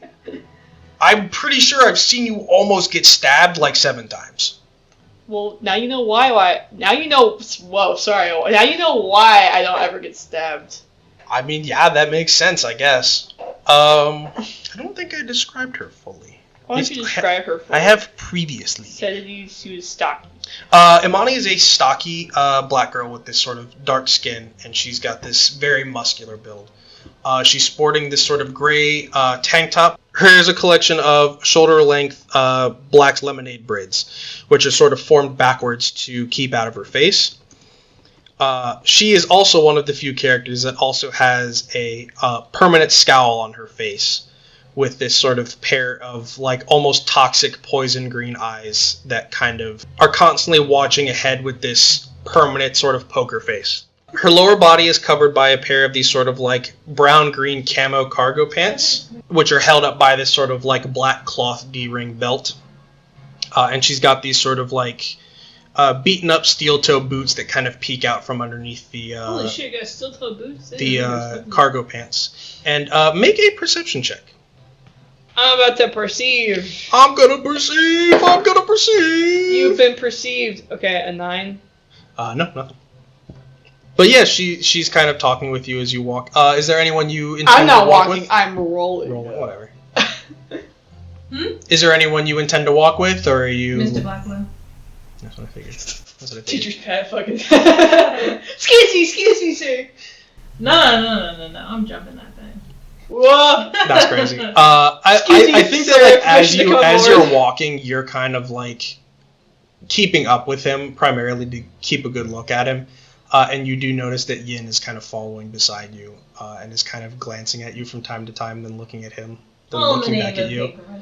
And she kind of leans in. He's like 30. You know that, right? Does it matter? I like Does it professional matter? men. I mean, Professional mature men. sometime, most of the time. I don't know what you're implying, but I just am walking with him in case I have any questions. What are you here for? So let's just clarify. I'm not blind. Like I can see what you're doing. Yeah? I'm professional, and I'm not doing this. Let's put it that way. Right. You are keeping a very close eye. Yeah, because it's important to make connections with powerful people. Okay. You know what? You're right. You're the bad one in the situation. You're absolutely You're right. the naughty one in the situation. You're absolutely right. Okay. And she holds up her hands in surrender and just, okay. Okay, that's fine. And Elijah, what are you doing? Elijah's following the group How are you feeling at at right a now? somewhat staggered pace. He's gonna blow himself up. I have a wound. Kind of walking beside the twins. Yeah. Don't. I would say that you notice that Rosa is keeping a bit closer to you than her brother is. As Dante kind of glances at her. And Are then, you walking behind them or in front of them? Next to them. Yeah, so it's a line of 3. I see. Yeah, Dante kind of glances at her and then glances forward and then just kind of glances over every once in a while as he walks. Blackwell kind of starts telling, he's kind of walking backwards as he's pointing to different rooms down the hall. Our 3rd floor is primarily what we will be using for classes and other teaching related activities. There is a lab here that we will use for any sort of science experiments that we choose to do here. There is a fairly large library here that was curated specifically by me and several of the other kineticists here for any important information you may deem or need, as well as just general storage things and the classroom that is held up here. And he continues to walk with you, and he takes you all down the stairs to the rec room. To those of you who have been in here already, this was where you will be spending most of your public time. This is an area that is open at all times. There is no time limit on when you are allowed to be here, just a general volume level. Several of these TVs are all hooked up with a great number of streaming services if you choose to watch TV. The kitchen here is fully stocked, and there is a tablet by the fridge that you are able to use if there is a particular ingredient you are looking for. While we do have a good amount of funding, I encourage you to practice restraint. 500 cigarettes. Wait, what? If there is anything that is not functioning, you are more than willing to let me know. There is also a bookshelf here with a collection of books that you are free to cycle out as you wish. All I ask is that you do not lose them or damage them in any way. You are free to take them to your rooms as you wish, if you so desire. Just write it down on the clipboard that is on the bookshelf. And he also gestures off to the side and says, over there are the washer and dryers that you are free to use. They are not, they do not require any change or anything. They are just free to use, and any cleaning supplies you may need for your rooms will also be kept in there. And he takes you all back down to the 1st floor, gestures to the dormitories, and says, I'm sure all of you are aware these are your dormitories. These will be where you are staying. There is enough room and space for comfortably one person to live in. I ask you do not damage any of the room that you are staying in. I ask you do not smoke in any of these rooms. Regardless of the legality of what you are smoking, I encourage you to keep these rooms tidy. Outside, those of you who were dropped off by Jeremiah, there is a garage. If you have your own personal vehicle, you are free to bring it here and park it here if you desire, but I do know most of you use the public transportation system instead. And then he takes you outside to what is essentially the final area, which is this very large sort of... It is essentially a large grass field that is enclosed in a like a concrete building. This is where you will be free to train your abilities if you see fit. We chose not to use any sort of large amounts of concrete on the floors for access for geokinetics and biokinetics to have access to the natural ground. All of the walls here are incredibly reinforced and are most likely strong enough to handle most anything you can throw at them. That being said, I do encourage you, please do not actively damage the training area. It will not be cheap to fix. But this will be open 24/7 as well for any times you choose to train, whether with me or with any of your other classmates. And that being said, the typical rules follow. I encourage you to continue to have your lives outside of school, but I do encourage you to restrict your in and out movement and your free time spent outside, directly outside of the grounds, to be restricted to a minimum. It may not surprise you to know that questions begin to be raised when children are seen leaving and arriving at a research facility often. So, that being said, does anyone else have any other questions? Yes, I do. I am part-time at the Newcrest Police Station. And I would like to very much keep a consistent schedule over there. Would I be able to arrange something with the chief and get an escort as to not raise suspicions? What can be accommodated? Yes. We, as I explained, we will be working with the law enforcement system, the law enforcement agencies of Newcrest. That can absolutely be arranged, Miss Ryder. There should not be any issues with that. We will fairly regularly have officers coming and going from here from time to time.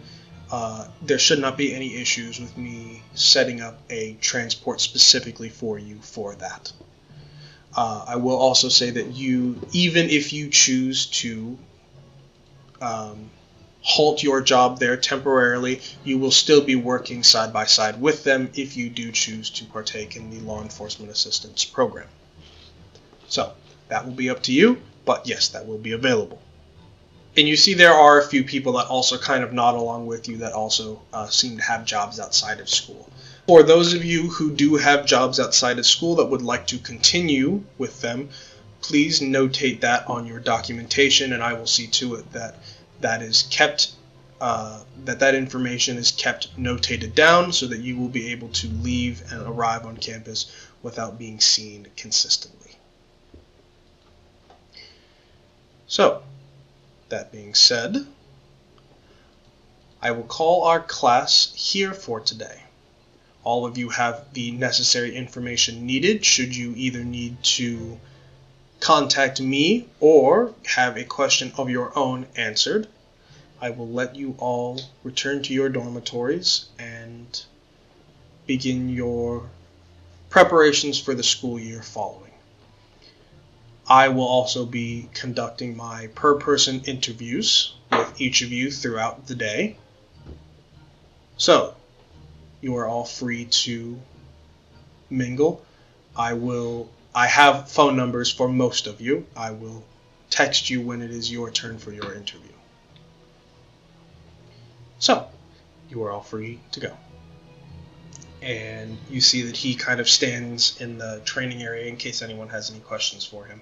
And you do see a few people walk up to him, ask him a few questions, and then nod and walk away, and that sort of thing. So, you are all given your free reign. If there's anywhere any of you would like to go, you are free to do so. Can I go up to Elijah and ask what happened earlier? Yeah, I'm also going to do that. What the hell happened? What the fuck happened We earlier? are interrogating you. Get interrogated.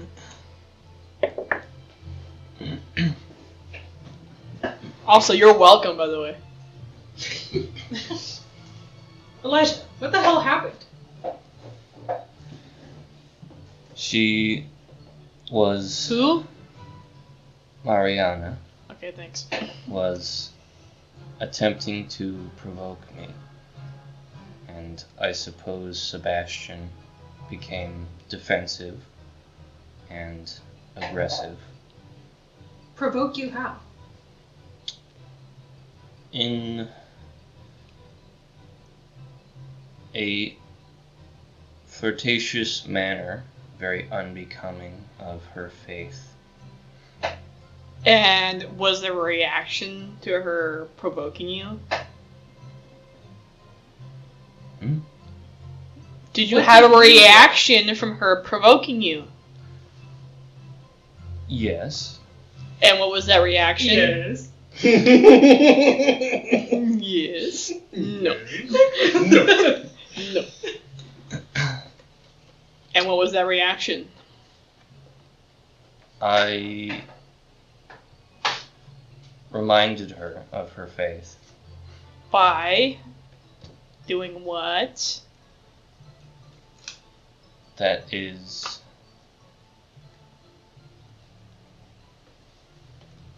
between me and Maria. Okay, It- well, I'm gonna go find Mariana and ask what the hell happened. You know, it really doesn't feel like it, especially since, you know, Sebastian, whatever his name is, got so upset with you. So maybe whatever you did was probably wrong, and you should have just said, hey, not interested. And walked away.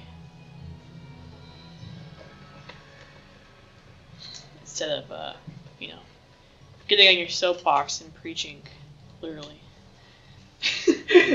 Soapbox! Preach! Elijah once again defaults to, I'll take that into consideration, and walks away. Again, you're welcome. I'm gonna go skate next to Rena and find out what happens. Where is Mariana? You see Mariana is kind of off to the side, and she does seem to be talking to Sebastian. And they are kind of off to one side away from the group. Don't worry, Rena, I got your back. This fucking asshole again. He's a little too out of hand. This little asshole. I'll show him how to get out of hand. Fucking black hole. Black hole, Ah, son! no, why don't you come? And that's all we can use of that. Someone who thinks putting a cuss word in front of every word is appropriate. Okay, so I'm gonna walk up to Mariana. Mariana, I heard from Elijah something happened. What did he do to you? You see that Are you okay? Sebastian goes to talk, and you see that she sort of jabs an elbow in his side, and he just kind of, okay, and kind of holds his side, and chooses to sort of walk off from the group. And she sort of rolls her eyes a little, and he came talking about the church and coming to church. I'm sure you guys came with him. I'm sure you know exactly what he's like. Yes. And I said that it wasn't really my thing. And he encouraged me to reconsider. And I simply asked him what he intended to do about it. Not in a threatening tone. What kind of tone? What are you gonna do to make me go? I see. So what did he do? Sebastian just got a little out of hand. Sebastian has a tendency to jump to conclusions. What did Elijah do? Elijah didn't do anything. Can I make an insight check to see? Yeah. She's going to make a deception check. Because I'm getting the feeling they're both. Can I hiding also do an something. insight check? Yeah, go ahead. Okay. They're both hiding something. They're acting very Something's strange about something's fucked up around here. it. Sounds a little funny. Wait, That's a 15. I gotta roll it again. And then it lands. Okay. That's a 14. She doesn't seem to be lying. Interesting. Sebastian's like that. He's got... I don't know. He's just that kind of guy. How long have you guys been together? Not too long. We got together shortly after the orientation. Oh. Oh. Bruh. Is that a problem? No. Okay. I never said it was a problem at all. Just curious. But yeah, we got together shortly after the orientation. Bruh. Go. Is that all you're gonna say? Yeah. Oh, okay. Cool. Cringe. Whatever. I'm out of here. Roll away. By the way, what kinetic are you? I am a electrocryokinetic. Oh. Okay. How's that in here? Wait, Ice and electricity. That is a unsuspected combo. Yeah. It's a bit strange, but it's got its uses. Alright, well, as long as you're okay, I'll stop bothering you about it. No Nice to worry meet you. about it. Nice to meet you too. And you see that as you walk away, Sebastian kind of walks past you. And you see that his eyes kind of follow you for a little longer than you would deem a quick glance as he walks past. Did you need something to say? I'm gonna turn around and look at him. You watch the sort of muscles in his forehead tense. No. Sorry.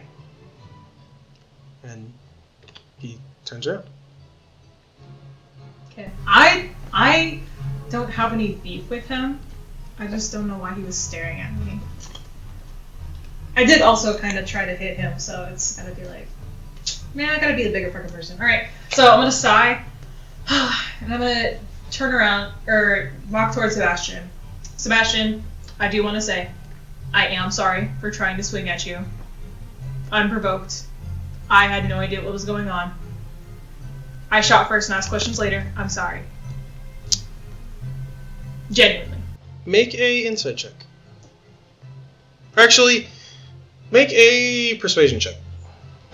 That's more fitting. 11. Man, don't apologize to that guy. And now make an insight check. 22. Holy shit. Serious. You see for a split second a hint of conflict. Like the thoughts in his head are not matching the words that he's saying. As he just sort of shrugs a little bit and just kind of says, fucking whatever, it's fine, and walks away. Bro does not want to have a conversation. Bro is not a talker or a thinker, dude. Yeah. Alright, I'll leave it at that. I'll walk away. Okay. Elijah, where are you? Oh yeah, I was going to say as well, you are struggling to roll a blade in the grass. No, we're in grass. Yeah. Big stepping. I'm gonna have to like waddle. Fucking stupid. Fuck, shit, fuck. Can I just like teleport to the concrete? Yeah, you can.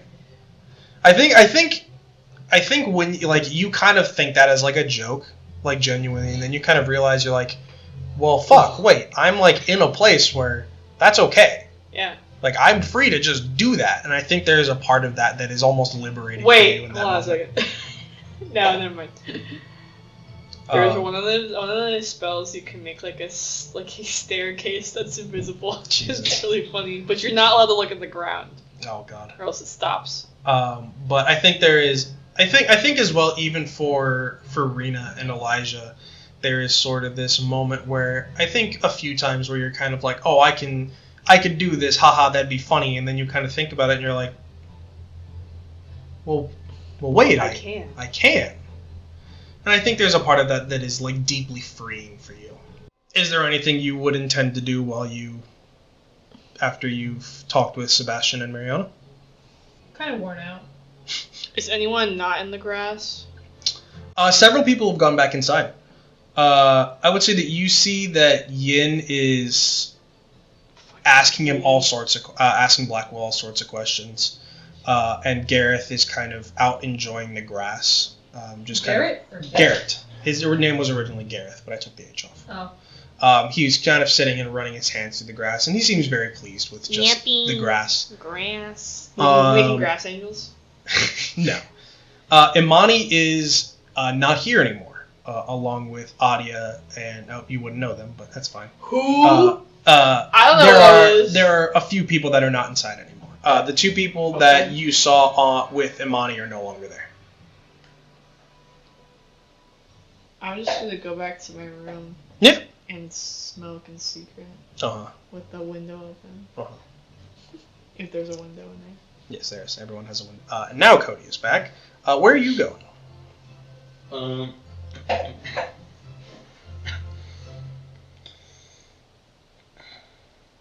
Elijah is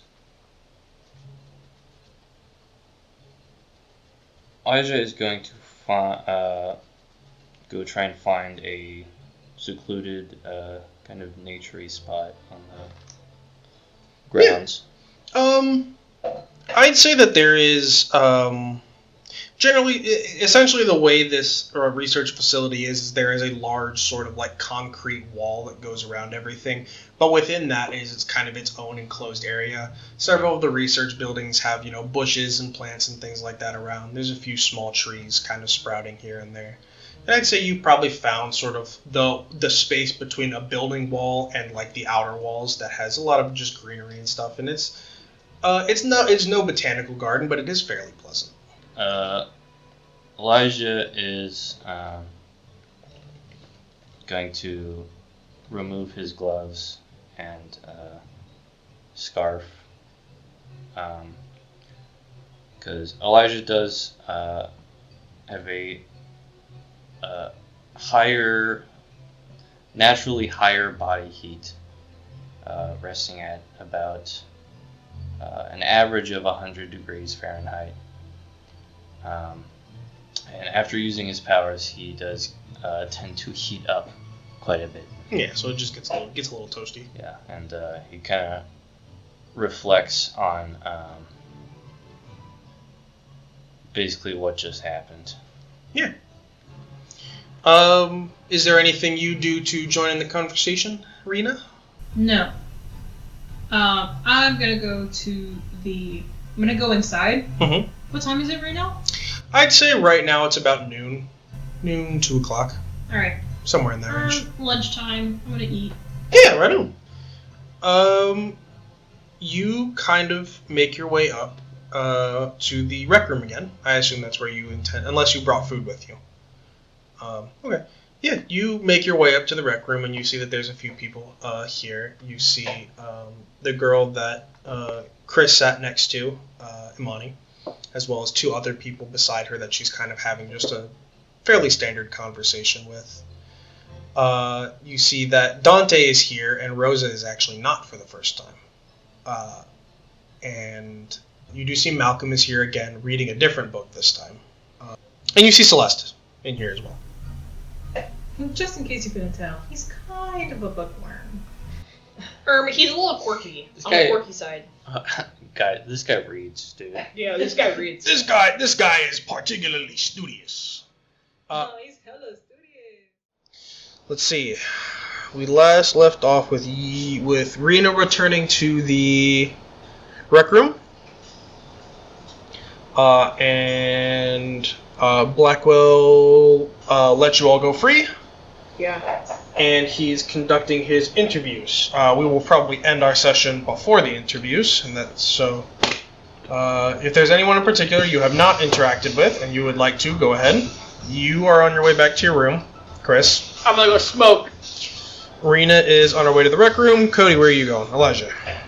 That's not his name. Your mom knows your name. What? Yeah. was outside. Yeah, where you go? Oh yeah, that's right. You were outside. Okay. Then we will go with Rena. Is there anyone in particular you're planning to talk to? We'll do Chris first. Chris, you are on your way to your dormitory. You kind of push open the door to the dormitory, and you find that while most of the doors are closed, the people that have come here to kind of sit and just rest between the short little tour that took place and the interview that they're going to have, they've all kind of a few people have opted to return to their dormitories, and you do see that several of them have their doors open. A few of them being, let's see here. Yeah, well, I wasn't choosing to speak with anybody, so I was just going to go to my room and smoke, so... So let's see here. Zenine... With the door closed. Door closed, window open. Let's see here. So... yeah. You kind of crack the door open. There's not really any fans or anything in there. But you do leave the door open. Against my wishes, apparently. Or no, you closed. Sorry, I closed it. I'm thinking. I'm sorry. Make a investigation check for me. Holy shit! Natural 20. Holy 22. shit. And then make a dexterity check for me. 13. You kind of sit down and start to smoke, and you notice it in time to have the chance to react. But as you kind of like sort of sit on the bed that you have, and you're kind of leaned up against the wall, you kind of glance up and you see a little red dot on the ceiling. And fucking shoot me. And at first you're like, is that like a camera or something? And then you kind of think about it a bit more, and it's just this little black square that's not necessarily hanging from the ceiling, but it's just on it directly. And it kind of clicks for you that is a smoke alarm. Is there not a window in the room? The window is open. It is not. It is specifically sensitive enough to detect if someone is We're smoking. in a city. There's no AC. It blow the smoke out the window? Like, do you guys... No. Normally you would be good, but this place was built by someone who had high school teenagers in mind and was careful to make sure that there was no way you were doing anything illicit. Can I try? Is this something that looks like it could be like it could be taken out basically? No, that was one of the that was one of the things that why I specified that it is flush with the wall. It is not something where it's like, oh, it's one of those ones where I can kind of hop up, twist it, and pop it off. It is like built into the wall like a wall socket. Oh my god. But the dexterity check is for you have a chance to do something. I have a chance to do something? Yeah, just whatever you feel like you should do to stop it from going off. Have I already lit the cigarette? I would assume so. Okay. I'll just... What's out the window, basically? What is out the window? There's generally just some bushes and things like that, but they're not huge. Make a portal. Can I risk pocket the cigarette that's already lit? Yeah, absolutely, 100%. Okay. Yeah. Let's just do that. Yeah, you kind of realize this, and there's sort of this quick moment where you're kind of thinking about it, and I would say you probably don't know how sensitive it is, but I think there's a part of you that's like, I'm not gonna play that game. Yeah. And so you just kind of sort of flick your wrist a little bit, and the lit cigarette disappears to wherever it goes. Who knows where it went? No one will know. But with that, I think you kind of get the idea that this place was built with a certain level of forethought. It wasn't something where it was like, oh, they're high school kids. It's whatever. It's fucking. They'll do whatever the fuck they want. He built it with a certain level of care in mind, partially because he got the benefit of being able to choose exactly who came to this school. And I look in the other rooms, and none of the other rooms have it. But I will say you do recall that he did specify that you just cannot smoke on school campus. But he did not seem to be the type that would really stop you. Yeah, well, if I fucking set that thing off, it's probably gonna... But if there's anything else you want to do. No, I'm just gonna take a nap or something. Okay, fair enough. Reno. Who else is in the room right now? With you is In the rec room. Imani. You haven't spoken to her. The two people that were with her when she was doing her arm wrestling upstairs. Malcolm is in there, and I forget who else I said was there. Dante is in the kitchen by himself. Oh! Fired. Shit. Audio listeners, she dropped her phone. She's fired. We're gonna get a new replacement. Okay. Let me go talk to Imani. Yeah. I'll walk up to her. Hi there. My name's Rena. I seen you talk around with Chris a little bit. Do you guys know each other outside of here? Yeah, you approach, and she's kind of with another black girl and a sort of darker skinned boy who is... They're both kind of sitting on one couch, and she is sort of leaned off to one side, kind of almost staring into space a bit. As you approach, she kind of glances at you, and you can kind of tell that she's not really in the conversation that the other two are having. She's just kind of there, occasionally, throwing in an interjection here or there. And as you kind of approach, she sort of leans up and furrows her brow a little bit, and she's like, I'm Imani. You said you were Rena? Yeah. I know Chris from, I know Chris. Okay. You know Chris. Yeah, we've met a couple times. Okay. Yeah, I know you guys mentioned the Redwater District. I volunteer at the shelter just outside the district. You're... God, what's her name? Gloria? Yeah. She's one of my mom's friends. Oh, I don't see you around often. It's because I'm not around often. Oh. But, yeah, right on. Nice to meet you. What's up? Did you need something? No, I'm just making Oh. connections. Just wanted to say hi to everybody. Right on. Normally when people come asking questions to me, normally I'm not the type to just start giving information. Hey, totally understood. If you want to keep yourself private. Would you be willing to reveal your kinetic ability, though? Yeah, I'm a benzina kinetic. I work with gases, things like that. And I would say make 2 perception checks for me.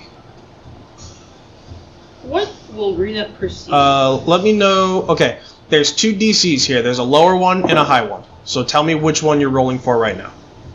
Which one did you say? There's 2 DCs. There's a low one and a high one. You will just tell me which one you're rolling for first. Okay, I'll start with low. Okay. And that was a 10. Okay. And then the higher one is a 16. Okay. As you're kind of talking with her, she sort of has her hands in her cargo pockets, and you notice that there are marks along her arms.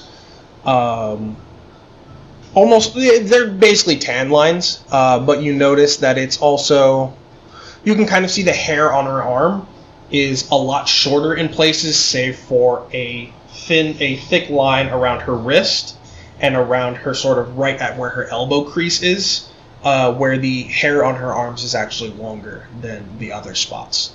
And the other thing you notice, you only catch it for a quick a quick glance that she has a set of pink laces on her steel-toe boots that are in the shape of a star. Okay. Are these significant to me in any way? No, not particularly. I think it's just something that you notice that is very out of character for how she dresses. Oh, okay. Just a quick little thing that you kind of notice. Okay. Yeah, so I am okay, before I reveal mine, is there, like, just a quick question. I'm just so curious about benzokinetics.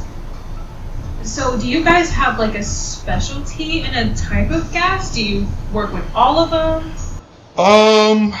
She's a bit surprised at sort of the level of curiosity, I suppose. I think you can kind of tell she's used to just kind of giving the answer and not really expecting much else. She kind of sits up a little bit and thinks for a minute. It really depends per person. I have a specialty that I work with a bit more consistently, but a lot of our abilities kind of vary depending on what we're using them for.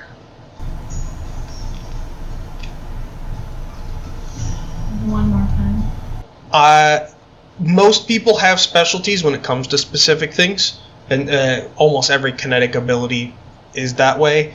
But for Benzina Kinetics specifically, it's a bit harder to have a specialty, because for the wide range of things we're able to do, it varies kind of what type of gas we would be using. Okay. Gosh, who else did I talk to was a benzokinetic? Did you meet? Was there another benzokinetic in here? I believe so. Truthfully, at least that part I don't keep track of. I kind of keep track of faces and whether I like them. Yeah, no, fair enough. Totally get it. Then, just really quick, just popped into my mind. So I'm having a hard time visualizing it. Okay. Gosh, sorry. So I'm a bio-necrokinetic. Oh shit. So I work with physical solid objects. With benzokinetics, are you producing gases, or are you taking gases from the air and manipulating? Modifying. Modifying is what we do. It's something that Blackwell sat and talked to me about for about a half hour. How creating gases is impossible, because you cannot create them from nothing. Yeah, something like that. And he said that the way that Benzina kinetic abilities function is modifying what is already in the air. Separating gases, that sort of thing. Got it. Okay, so it already has to be present for you to... Yep. Yeah. Interesting. Okay. Cool. Who are these friends that you know? The two that are talking kind of stop talking to each other and glance up, and she points to the other girl with her, which I think I've got a... There's no way I didn't. There it is. She points to a sort of stout black girl. She has her hair sort of pulled up in these large space buns that are held up by these white and pink scrunchies with one white and one pink on the other side. She has this sort of very bright, vibrant smile on her face, and she has these sort of almost shimmery purple eyes that seem super full of just like emotion all the time. She's sporting this sort of pink pleated skirt with very similarly colored like knee-high socks with sort of the white stripes on them. And tucked beneath her skirt is this sort of really frilly shirt on it that has a lot of these sort of like little bear shapes on it all over. And make a insight check.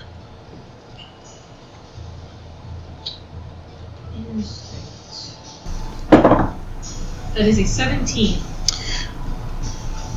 At first, you're kind of used to people kind of dressing in things that match. But you notice that this girl thinks very carefully about everything she puts on. she is extremely cautious about everything she wears and how it fits with everything else she's wearing. As she sort of looks at you and smiles and gives a little wave and says, "Hi, I'm Adia. I figured you were talking with Amani, so I didn't want to butt into the conversation or anything."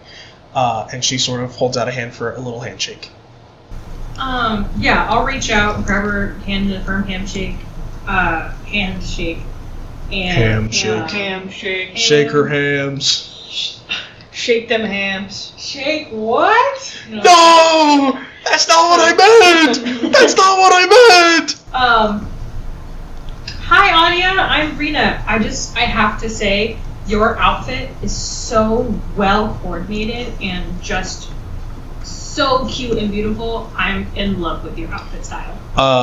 You see that she flushes a little bit and perks up a bit more and just kind of says, I put a lot of thought into what I wear every day, so I oh my goodness. Woo!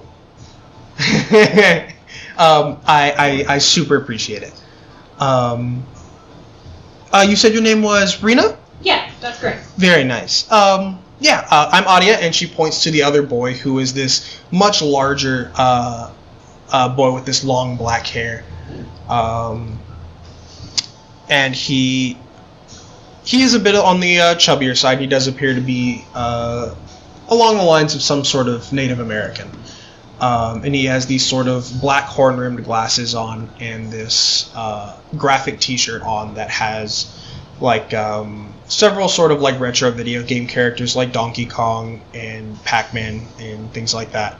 And he's just wearing sort of like very plain brown cargo shorts and some like Sketcher sneakers. And he just kind of gives you a very simple wave and just says, hi, I'm Mato, Mato Wesson. Okay, Mato and Adia. Very nice to meet you guys. So what's your guys' kinetic ability? Mato kind of nods and says, I am a geokinetic. And Adia sort of waves both of her hands, and there's these sort of shimmer of sparkles that come from her hands. And she says, I am a Benzina biokinetic. So I work with a little bit of both. Okay, interesting. Ooh, that's so curious, because you're working with both gas and solids. How does that work for you? Technically, biokineticists don't have to work specifically with plants. It is a bit of a common misconception, but I've done a lot of research specifically on what I am able to do. I don't work as well with plants as much. I work with a lot of sort of aerosolized healing agents, things that put you back together. Okay. You know what? Yeah, you're absolutely right. Wow. That really, man, this is why I love these kind of situations. Like, just expanding your knowledge is just so beneficial. That really just opened my mind up. Absolutely. And I'm sorry, I really can't put my finger on it. Your voice sounds so familiar. Do I know you from somewhere? You... Have I seen, do you go to church, maybe?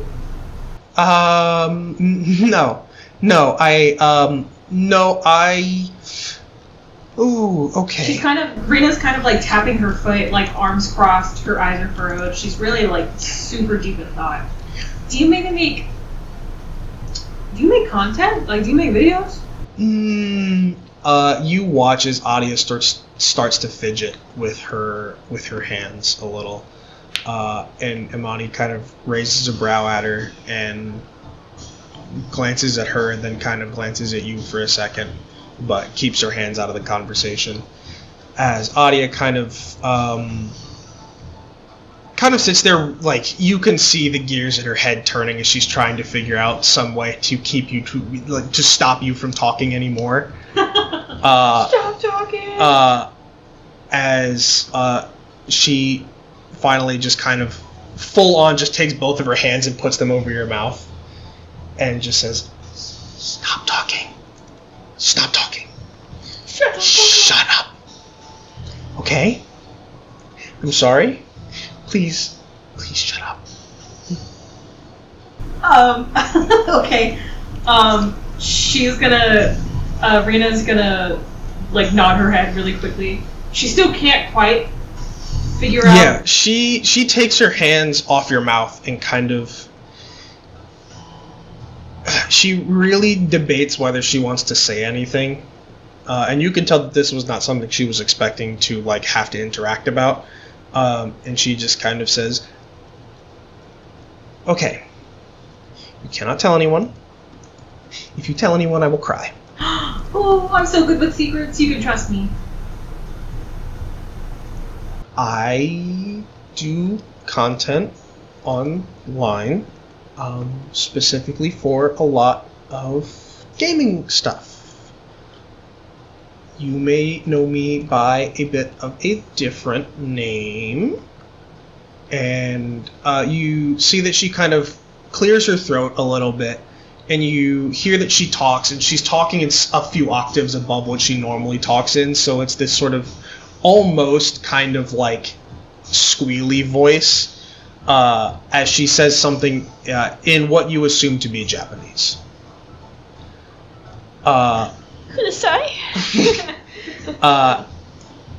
And she stops and kind of clears her throat again and says, you may know me as Himarichu. Scram. Oh my god! Yeah, she immediately puts her hands over your mouth again. Shut the fuck up! Shut up! I said to shut the fuck up! I'm cool. Oh man, I'm so cool. Oh, okay. I was gonna purse her lips, zip 2 fingers across, lips are sealed. Oh my gosh. I mean, wow. I don't normally talk to people. And normally when people think, you know, the cute sort of Japanese anime girl on YouTube, they don't see the sort of chubby black girl. So normally, I don't have to have this interaction with anyone. Oh, okay. Wow. Oh, that's a lot. Okay. Wow. Okay.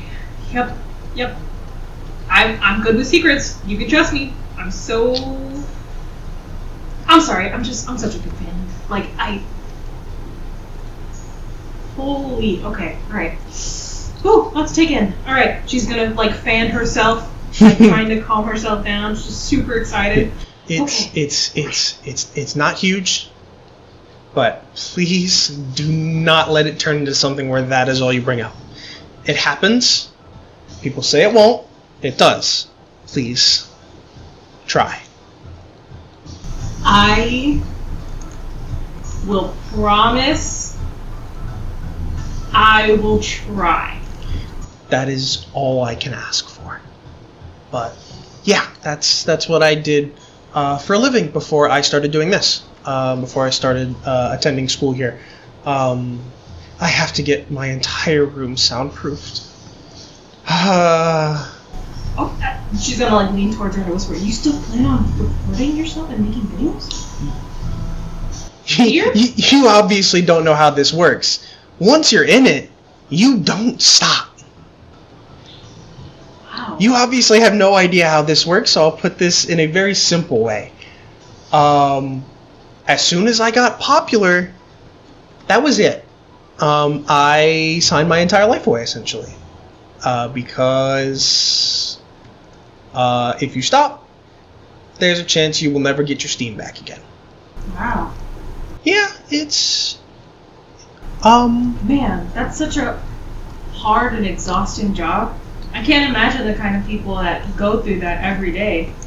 That must be so mentally draining to make videos every day.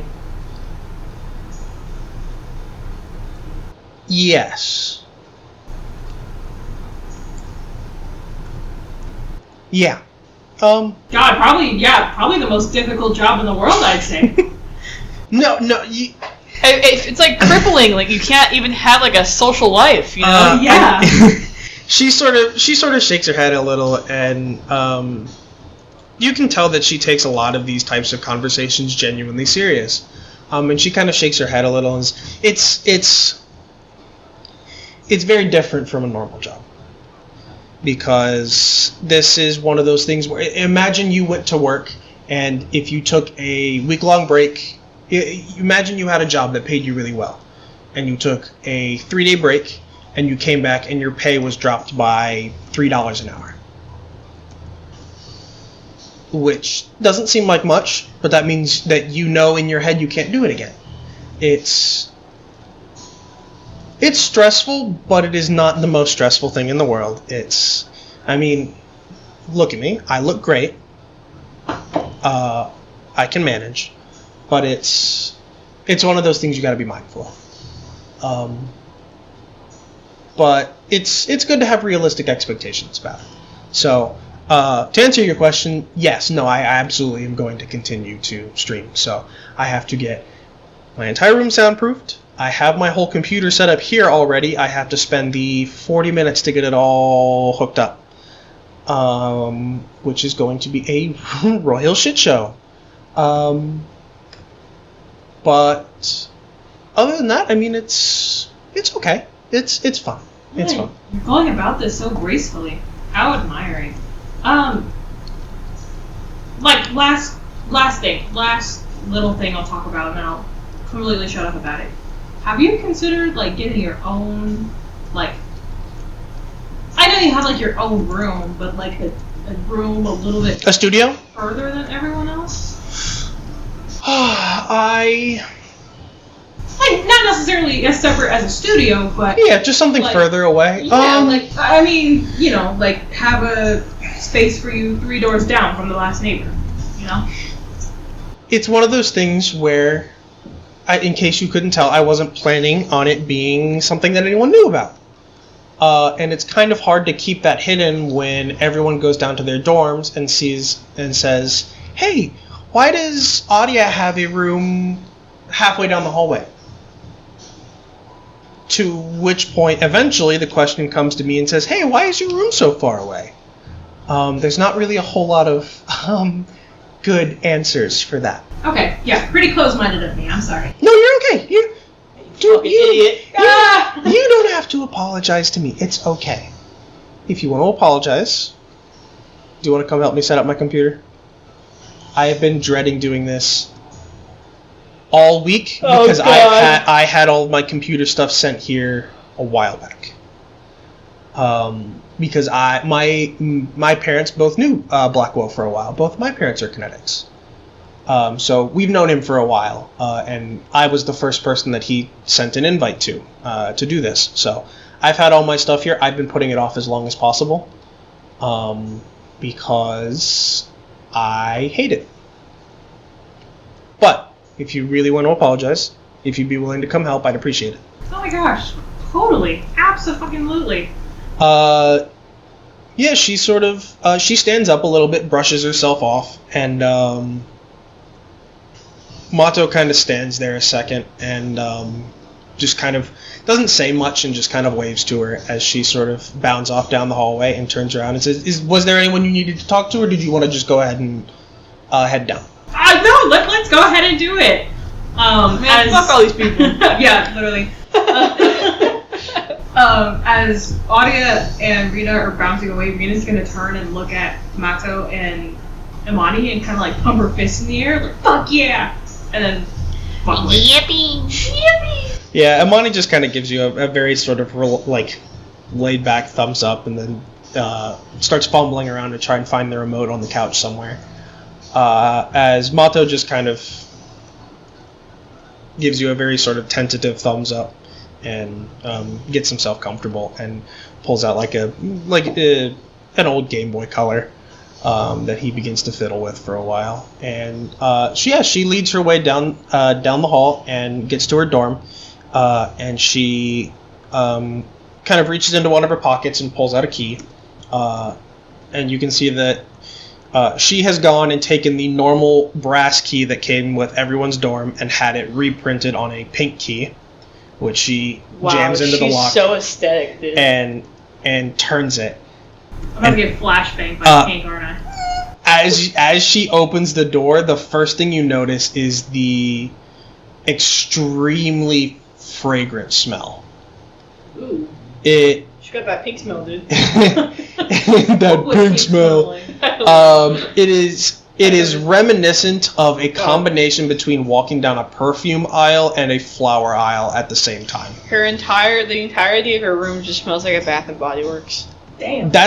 I would say it smells like a Bath and Body Works, but more on the organic side. So it's not like the sort of soap smell that will like have a tendency to give you a headache.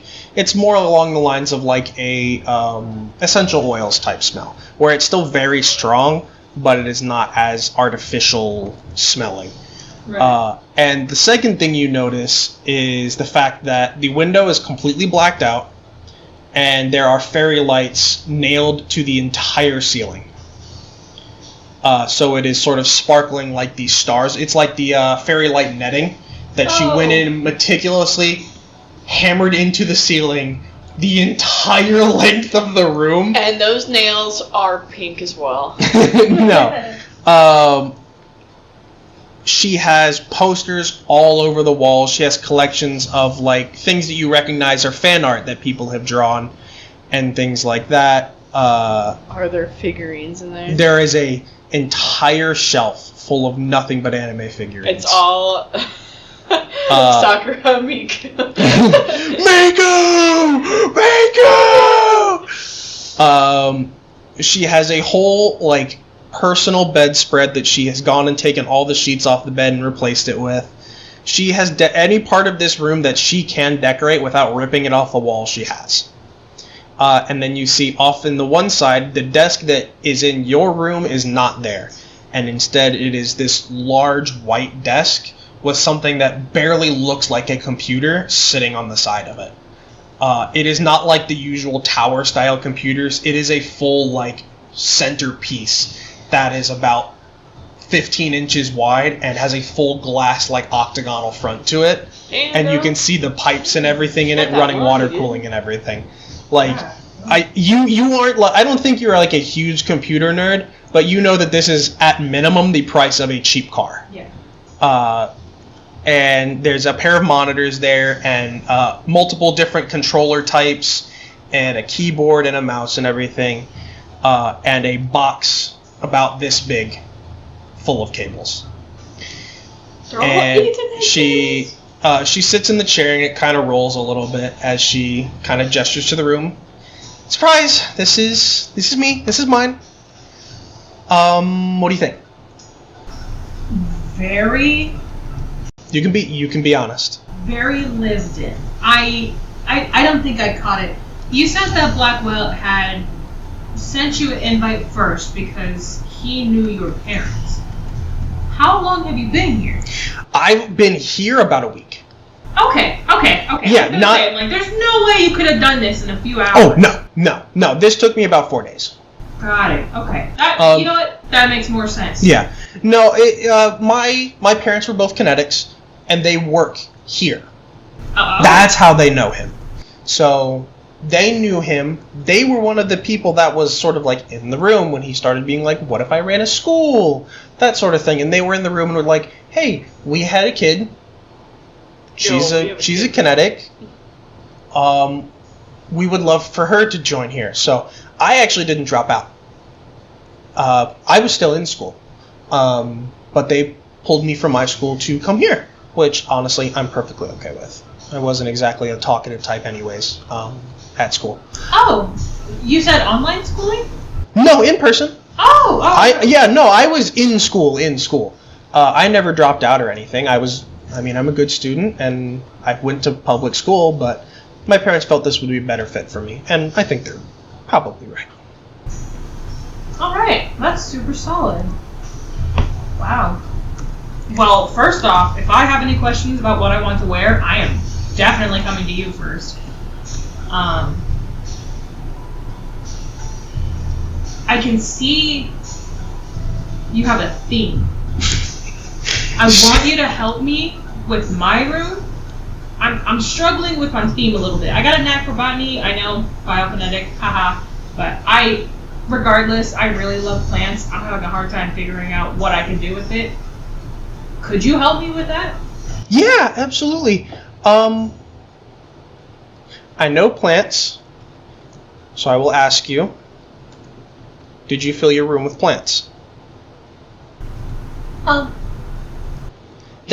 I was going to say, that's not what I'm concerned about. Before you left, did you open the vent for your AC? There was a vent? Oh no. Oh no. Hey, you know what? I will help you get back to your computer. Give me just I'm gonna fucking spin around and start darting to my room. Before you go in, you're probably going to want to take that jacket off, because I can tell you right now, it's going to be very hot. Should be warm. And she kind of follows up behind you and kind of, I think both of you are kind of staring at your door, which is fully closed. Well, I mean, I know the plants that I wanted to grow, I knew needed to be a little humid. Like my room. Yeah, I think you were used to it being humid. I didn't consider how hot the room was going to get. Yeah, because I will say as well, we're also a general setting. We are on the West Coast, middle of August. Yes. And so I think you both are kind of just standing there staring at your room, your front door, and she just kind of says, "So, how bad do you think it's going to be? We've been gone for about 4, 5, 6 hours." I mean, is the room facing? Okay, is the room facing the sun? Like, is it on the east side? We're gonna roll a d20. Shit. Less than 10, it is facing the sun. Higher than 10, it is facing away from the sun. Okay. Like east, west. Yeah. Okay. That sort of thing. Wait, which way is east? Lower is bad. We'll just put it that way. Okay, it's higher the better. Higher is good. I will say, if you get a natural 1, it is perfectly in a spot where the sun shines in directly. If you get a nat 20, that's a 7. Oh god. Okay. Okay. Yes, this is a west room. It is a west room. It is not West fully. side. It is not directly to the sun. There is kind of some trees and shade a little bit, but it is still facing the sun. Okay, this is gonna be a little fucking toasty in there. All right. Audio, I'm the kind of person who's trying to rip the band-aid off every time, so I'm just going to open the door. I'm going to grab the She takes a very visible step back. and swing the door open. It has been a decent amount of time, and you see that I think it's something that has kind of happened to you a few times, that you've grown something, left for a while, and come back and seen that it has noticeably grown a bit larger. As if it was sort of like the thing where when you're cooking, even when you turn the heat off, stuff will still cook on the pan. Yeah. It is essentially like that, and you open the door and you can see there is a visible fog on the window. As the plants have grown a fairly substantial amount. There is algae everywhere. As she sort of takes her step back, and you were kind of just hit with this blast of warm air. I just opened the oven and it's just... It's essentially like that. Your glasses fog up a little. Damn, okay. You made your own like little biosphere. Wow. Yeah. I mean, this is kind of like a biosphere. I was really impressed when I saw just how good the ceiling is on all of the doors. If you leave your AC off, you will bake. It is terrifying how nice this building is put together. So yeah, I'm sure that they were loving the fact that it was literally a fully enclosed box. Yikes. Alright, so how covered is this room in plants? Not covered, but they have expanded I would say, like, you grew them to a specific length, and when you've come back, they're about 8 inches longer. Okay, cool. So they're not like it's like a vine wall anyway, so it's just more lush. Okay. Yeah. Alright, where, I didn't really spend so much time in this room, I just kind of threw my shit in here. Where would the vent be? She sort of steps in, she stops for a second. Do you mind if I go in? Oh, yeah, go ahead, girl. She goes in and expertly just makes her way straight towards the area right beside the bathroom. And she kind of leans down, and there is a large square vent right on the floor by the bathroom that's pointed sort of at the pointed at the bed. And she sort of gestures to it and leans down and flicks up a vent. And you watch for a short second there is like that condensation of the cold air coming out of it, combating the warm air in the room. As she says, "There we go, done." That should get some airflow in here. You can adjust it. The lever on it is it's a bit finicky because unfortunately they weren't able to put, dedicated thermostats in every room. But it's a bit, once you figure it out, it's pretty easy to gauge what temperature you want the room at.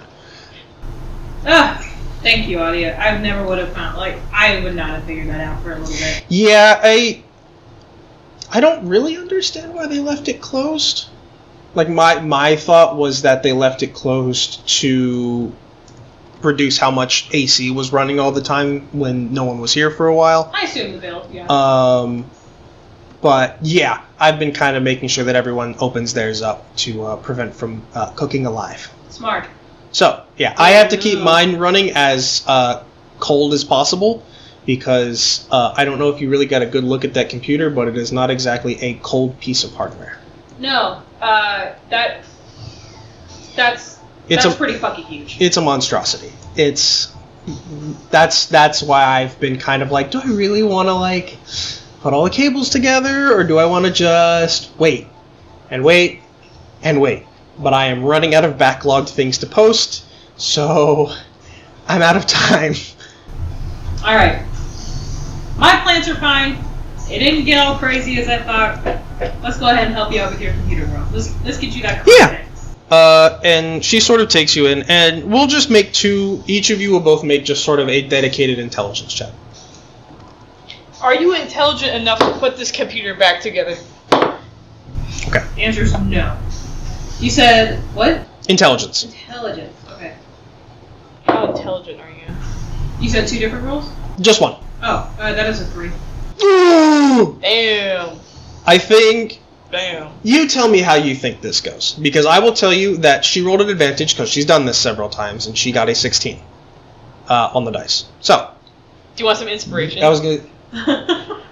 So I imagine Rena is intimidated by, first off, holy crap, she's literally in phase, face to face, working beside one of her favorite content creators ever.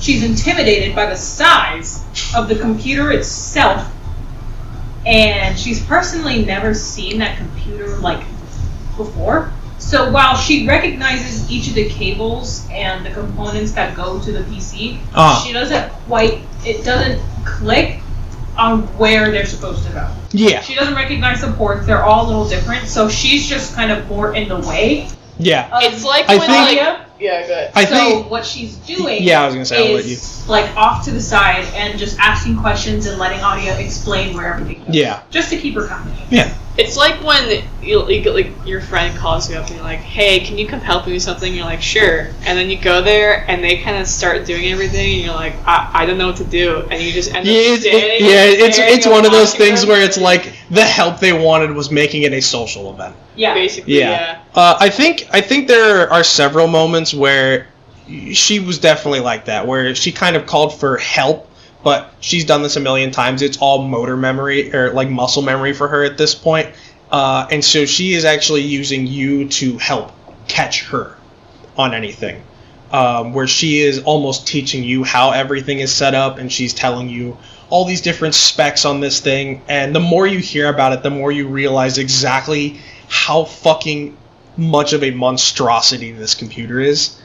As she's explaining, it's got a brand new GPU. She's got the next generation one pre-ordered and on the way. She's got about 32 gigs of RAM. She has 6 different terabyte hard drive SSDs all hooked up together. This thing is a monster.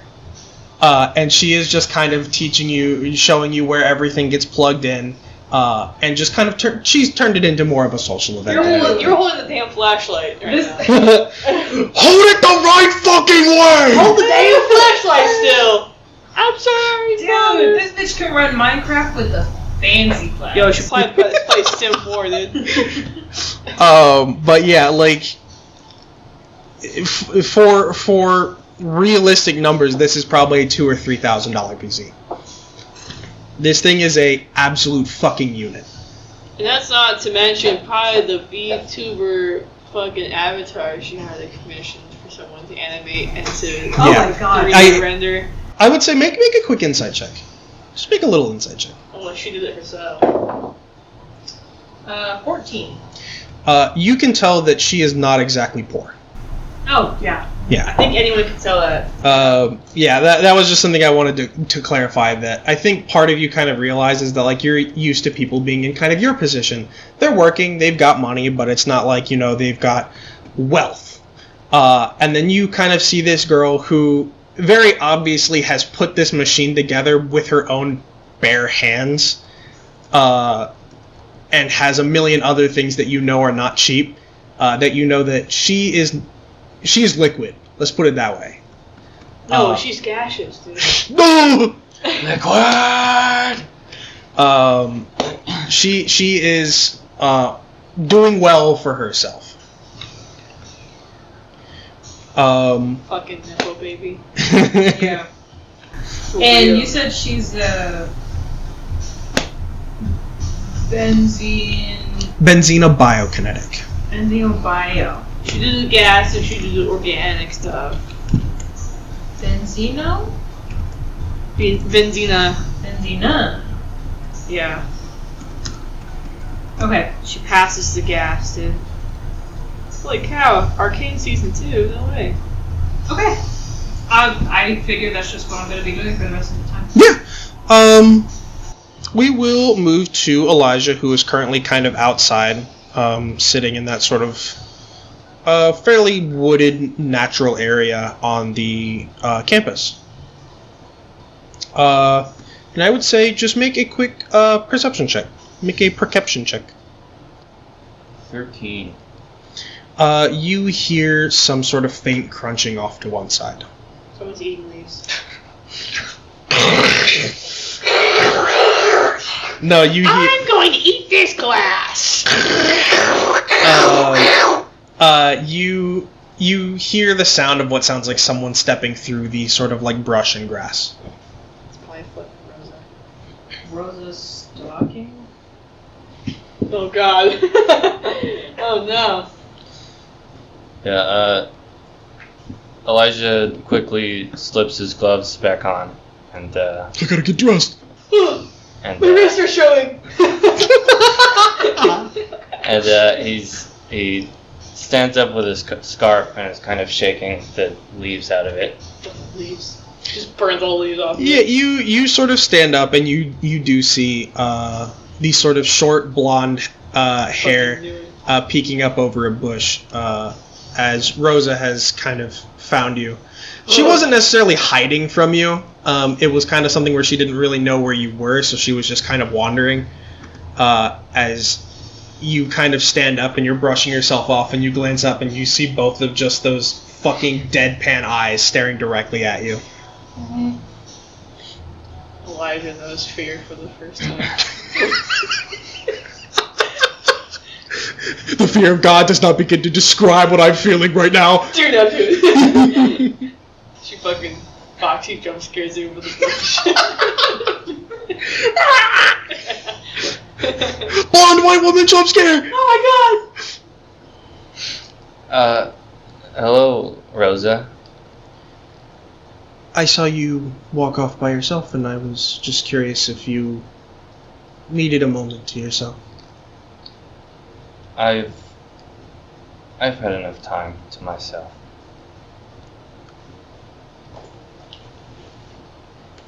I heard there was a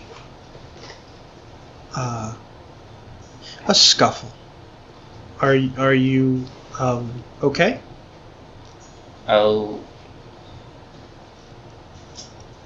I'm fine.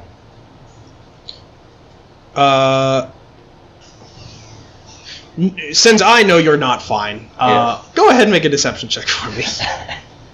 I'm really not fine. Make your check as well. Make it with disadvantage because you are visibly not fine. That's like, why does like no one address like how Elijah looks? Man was like hit with a heat blast and also a bunch of sharp rocks. Well, you can't get much worse than that. So that's a 2. She can't get much better than a 19.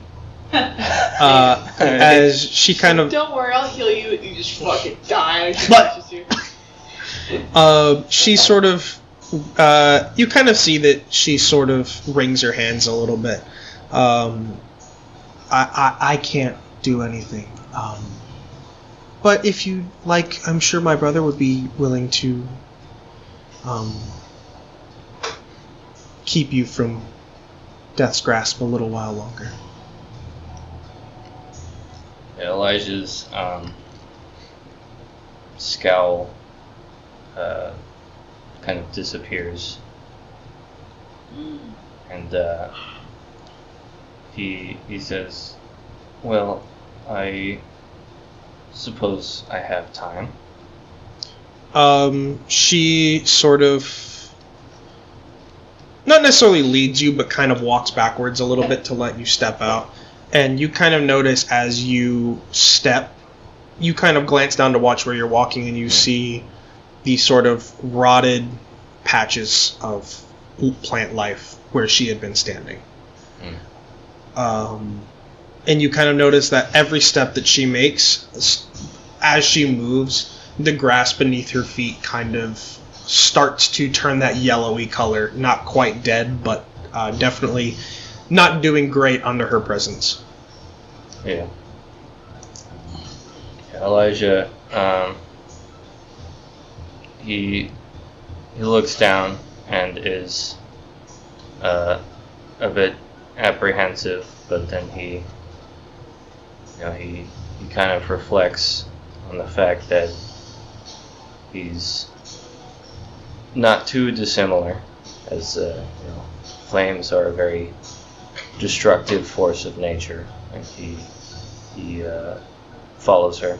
Yeah. She sort of leads the way. She makes a active choice to make sure she is constantly walking beside you and not walking in front of you.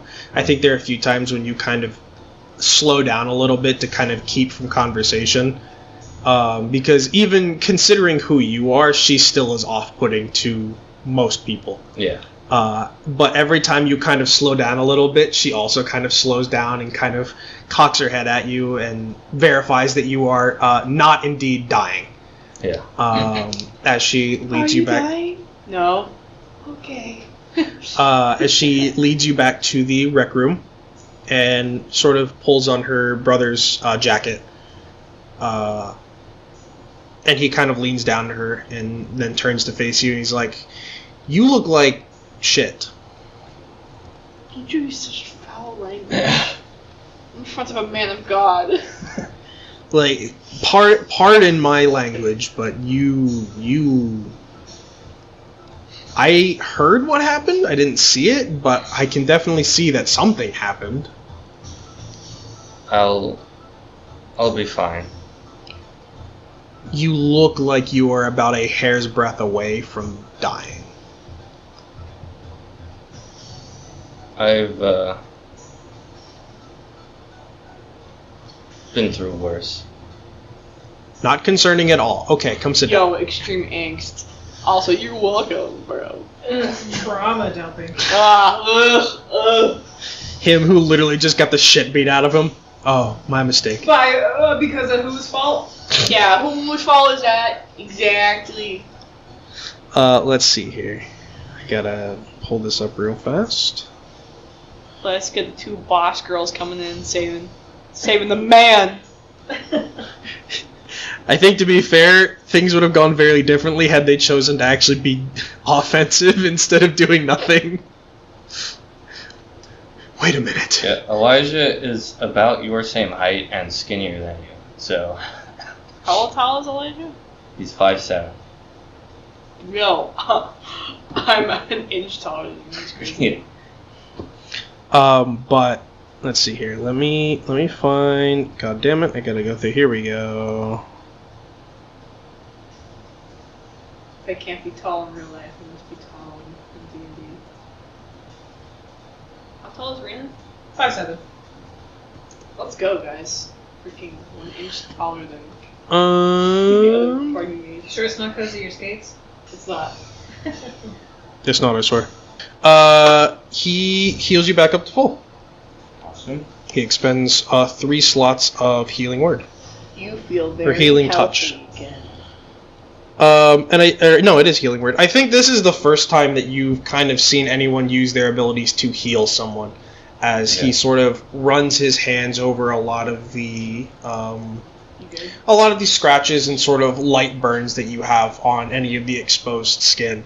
And you feel sort of like all of the feelings that you would feel if it healed normally, all in a much more condensed period of time. So sort of that, like, the itchiness appears for a second as it sort of, the skin starts to peel a little and starts to scab over, and then that kind of stops as the scab sort of gets eaten away at by the cells, and eventually is left back the way it was previously. As he sort of takes his hands off and just kind of says, "Okay, you look not like shit anymore. Do you feel okay?" Elijah kind of rubs his hands and is squinting a bit. He says, "Oh, yes. Much better than before." I would hope so. I'm sure that any confrontation with Sebastian was not a painless one. I've certainly learned something. I hope so. Because I can only put you together so many times. I keep that in mind. That's a good idea. What are you doing with your spare time? Currently, I'm just examining the kitchen right now and taking note of everything that I need them to buy for me to be able to do anything productive here. Well, I have nothing going on as of now.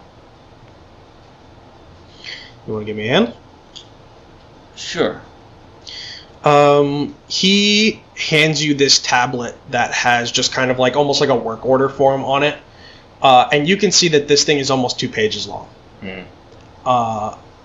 As he says, "I'll just kind of read things off to you that I don't seem to be able to find, and you just type them in, and that should be all I need you to do." Yeah, Elijah is a bit intimidated by this device, as really the only technology he's used before is his little flip phone. Is his flip phone, which is not even a touchscreen. It's like an old BlackBerry. I think he kind of looks at you and kind of realizes that somehow you are not used to a touchscreen in general, and kind of gives you sort of the crash course on how it functions, essentially running you through how also realizing that you have gloved hands and you cannot use a touchscreen with gloved hands. Yeah, I think there is a point where he kind of, like, he runs you through everything and then kind of looks down and he's like, gloves normally don't work on touchscreens. It makes them a little finicky. You can choose to keep them on if you want. We can figure something else out, but that's up to you. I would rather keep them on. Okay. You know what? We'll go good old-fashioned pen and paper. And he kind of rummages around through some of the bookshelves and finds a couple sheets of paper and hands them to you with a pencil. This more your speed? Yes, that'll work fine. All right. And I think you kind of sit at the bar, and Rosa kind of sits next to you and just kind of watches you write. As he kind of starts going through and searching through the pantries, the cabinets, and just starts reciting spices or ingredients or like pieces of equipment that he needs to make certain things. As one by one, those of you, you all wouldn't be seeing it, but one by one, each of you gets called. Each of the other students gets called in for their interviews. That's what it was. I couldn't think of the fucking word. I think there's a certain point where Rena is kind of sitting in Adia's room. I think at that point you've kind of finished setting up the computer, as Adia pulls out her phone and says, "Oh, I will be right back. It is apparently my turn for my interview. So I will be back in a bit. You're free to sit here. You can go back to your room, whichever you'd rather sit in." I'm gonna go back to my room. Yeah, no worries. I think everyone kind of agreed on orientation. Simple rule: if you're open to people talking with you, just kind of leave your door cracked open a little bit. If you don't really want anyone to bother you, keep the door shut. So I like that system. it wasn't a bad one. I forget who. I think it was Malcolm's idea. I think it was Malcolm's idea who suggested that. But my door will always be open until no one is allowed in anymore. I'm always happy to talk, except for when I'm working. Yep, got it. Yep. Working. So I'll be back. And she heads off to her interview, and I think she's gone probably for about 30 minutes. And when she gets back, she kind of walks past your room and waves at you a little bit. Make a perception check. That is a 24. You can see that her eyes are a little red when she gets back from this interview. Oh wow. Right. But she still has the same smile on her face as she waves at you, and you can tell that she's doing her absolute best to kind of keep it covered. As she just sort of waves at you. I'm not sure when you'll be going, but he did say he'll text all of us. So, but I'm gonna head to my room. If you need me for anything, just let me know. Okay. Before you go, Yeah. can I get your number? Absolutely. Not. And she pulls out a smartphone. And as with everything else that she owns, it has the sort of pink and white case on it, with a little sort of bear symbol, like keychain thing on it. And she types in your phone number and lets you get hers, and says, "There, now you can just text me whenever you need anything." So I'm gonna head to my room. I don't know when he'll call you. I think he's doing them in alphabetical order. But yeah, bye. See you around.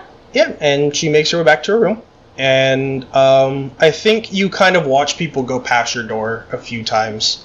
A few people you see will use kind of the same role. Mixed expressions. Some of them seem crestfallen. I think you see Celeste kind of walk past your room, and I think she seems extremely conflicted. But you see people go past your room as you kind of mentally keep track of who's gone and who's gone when. And I believe, if I recall correctly,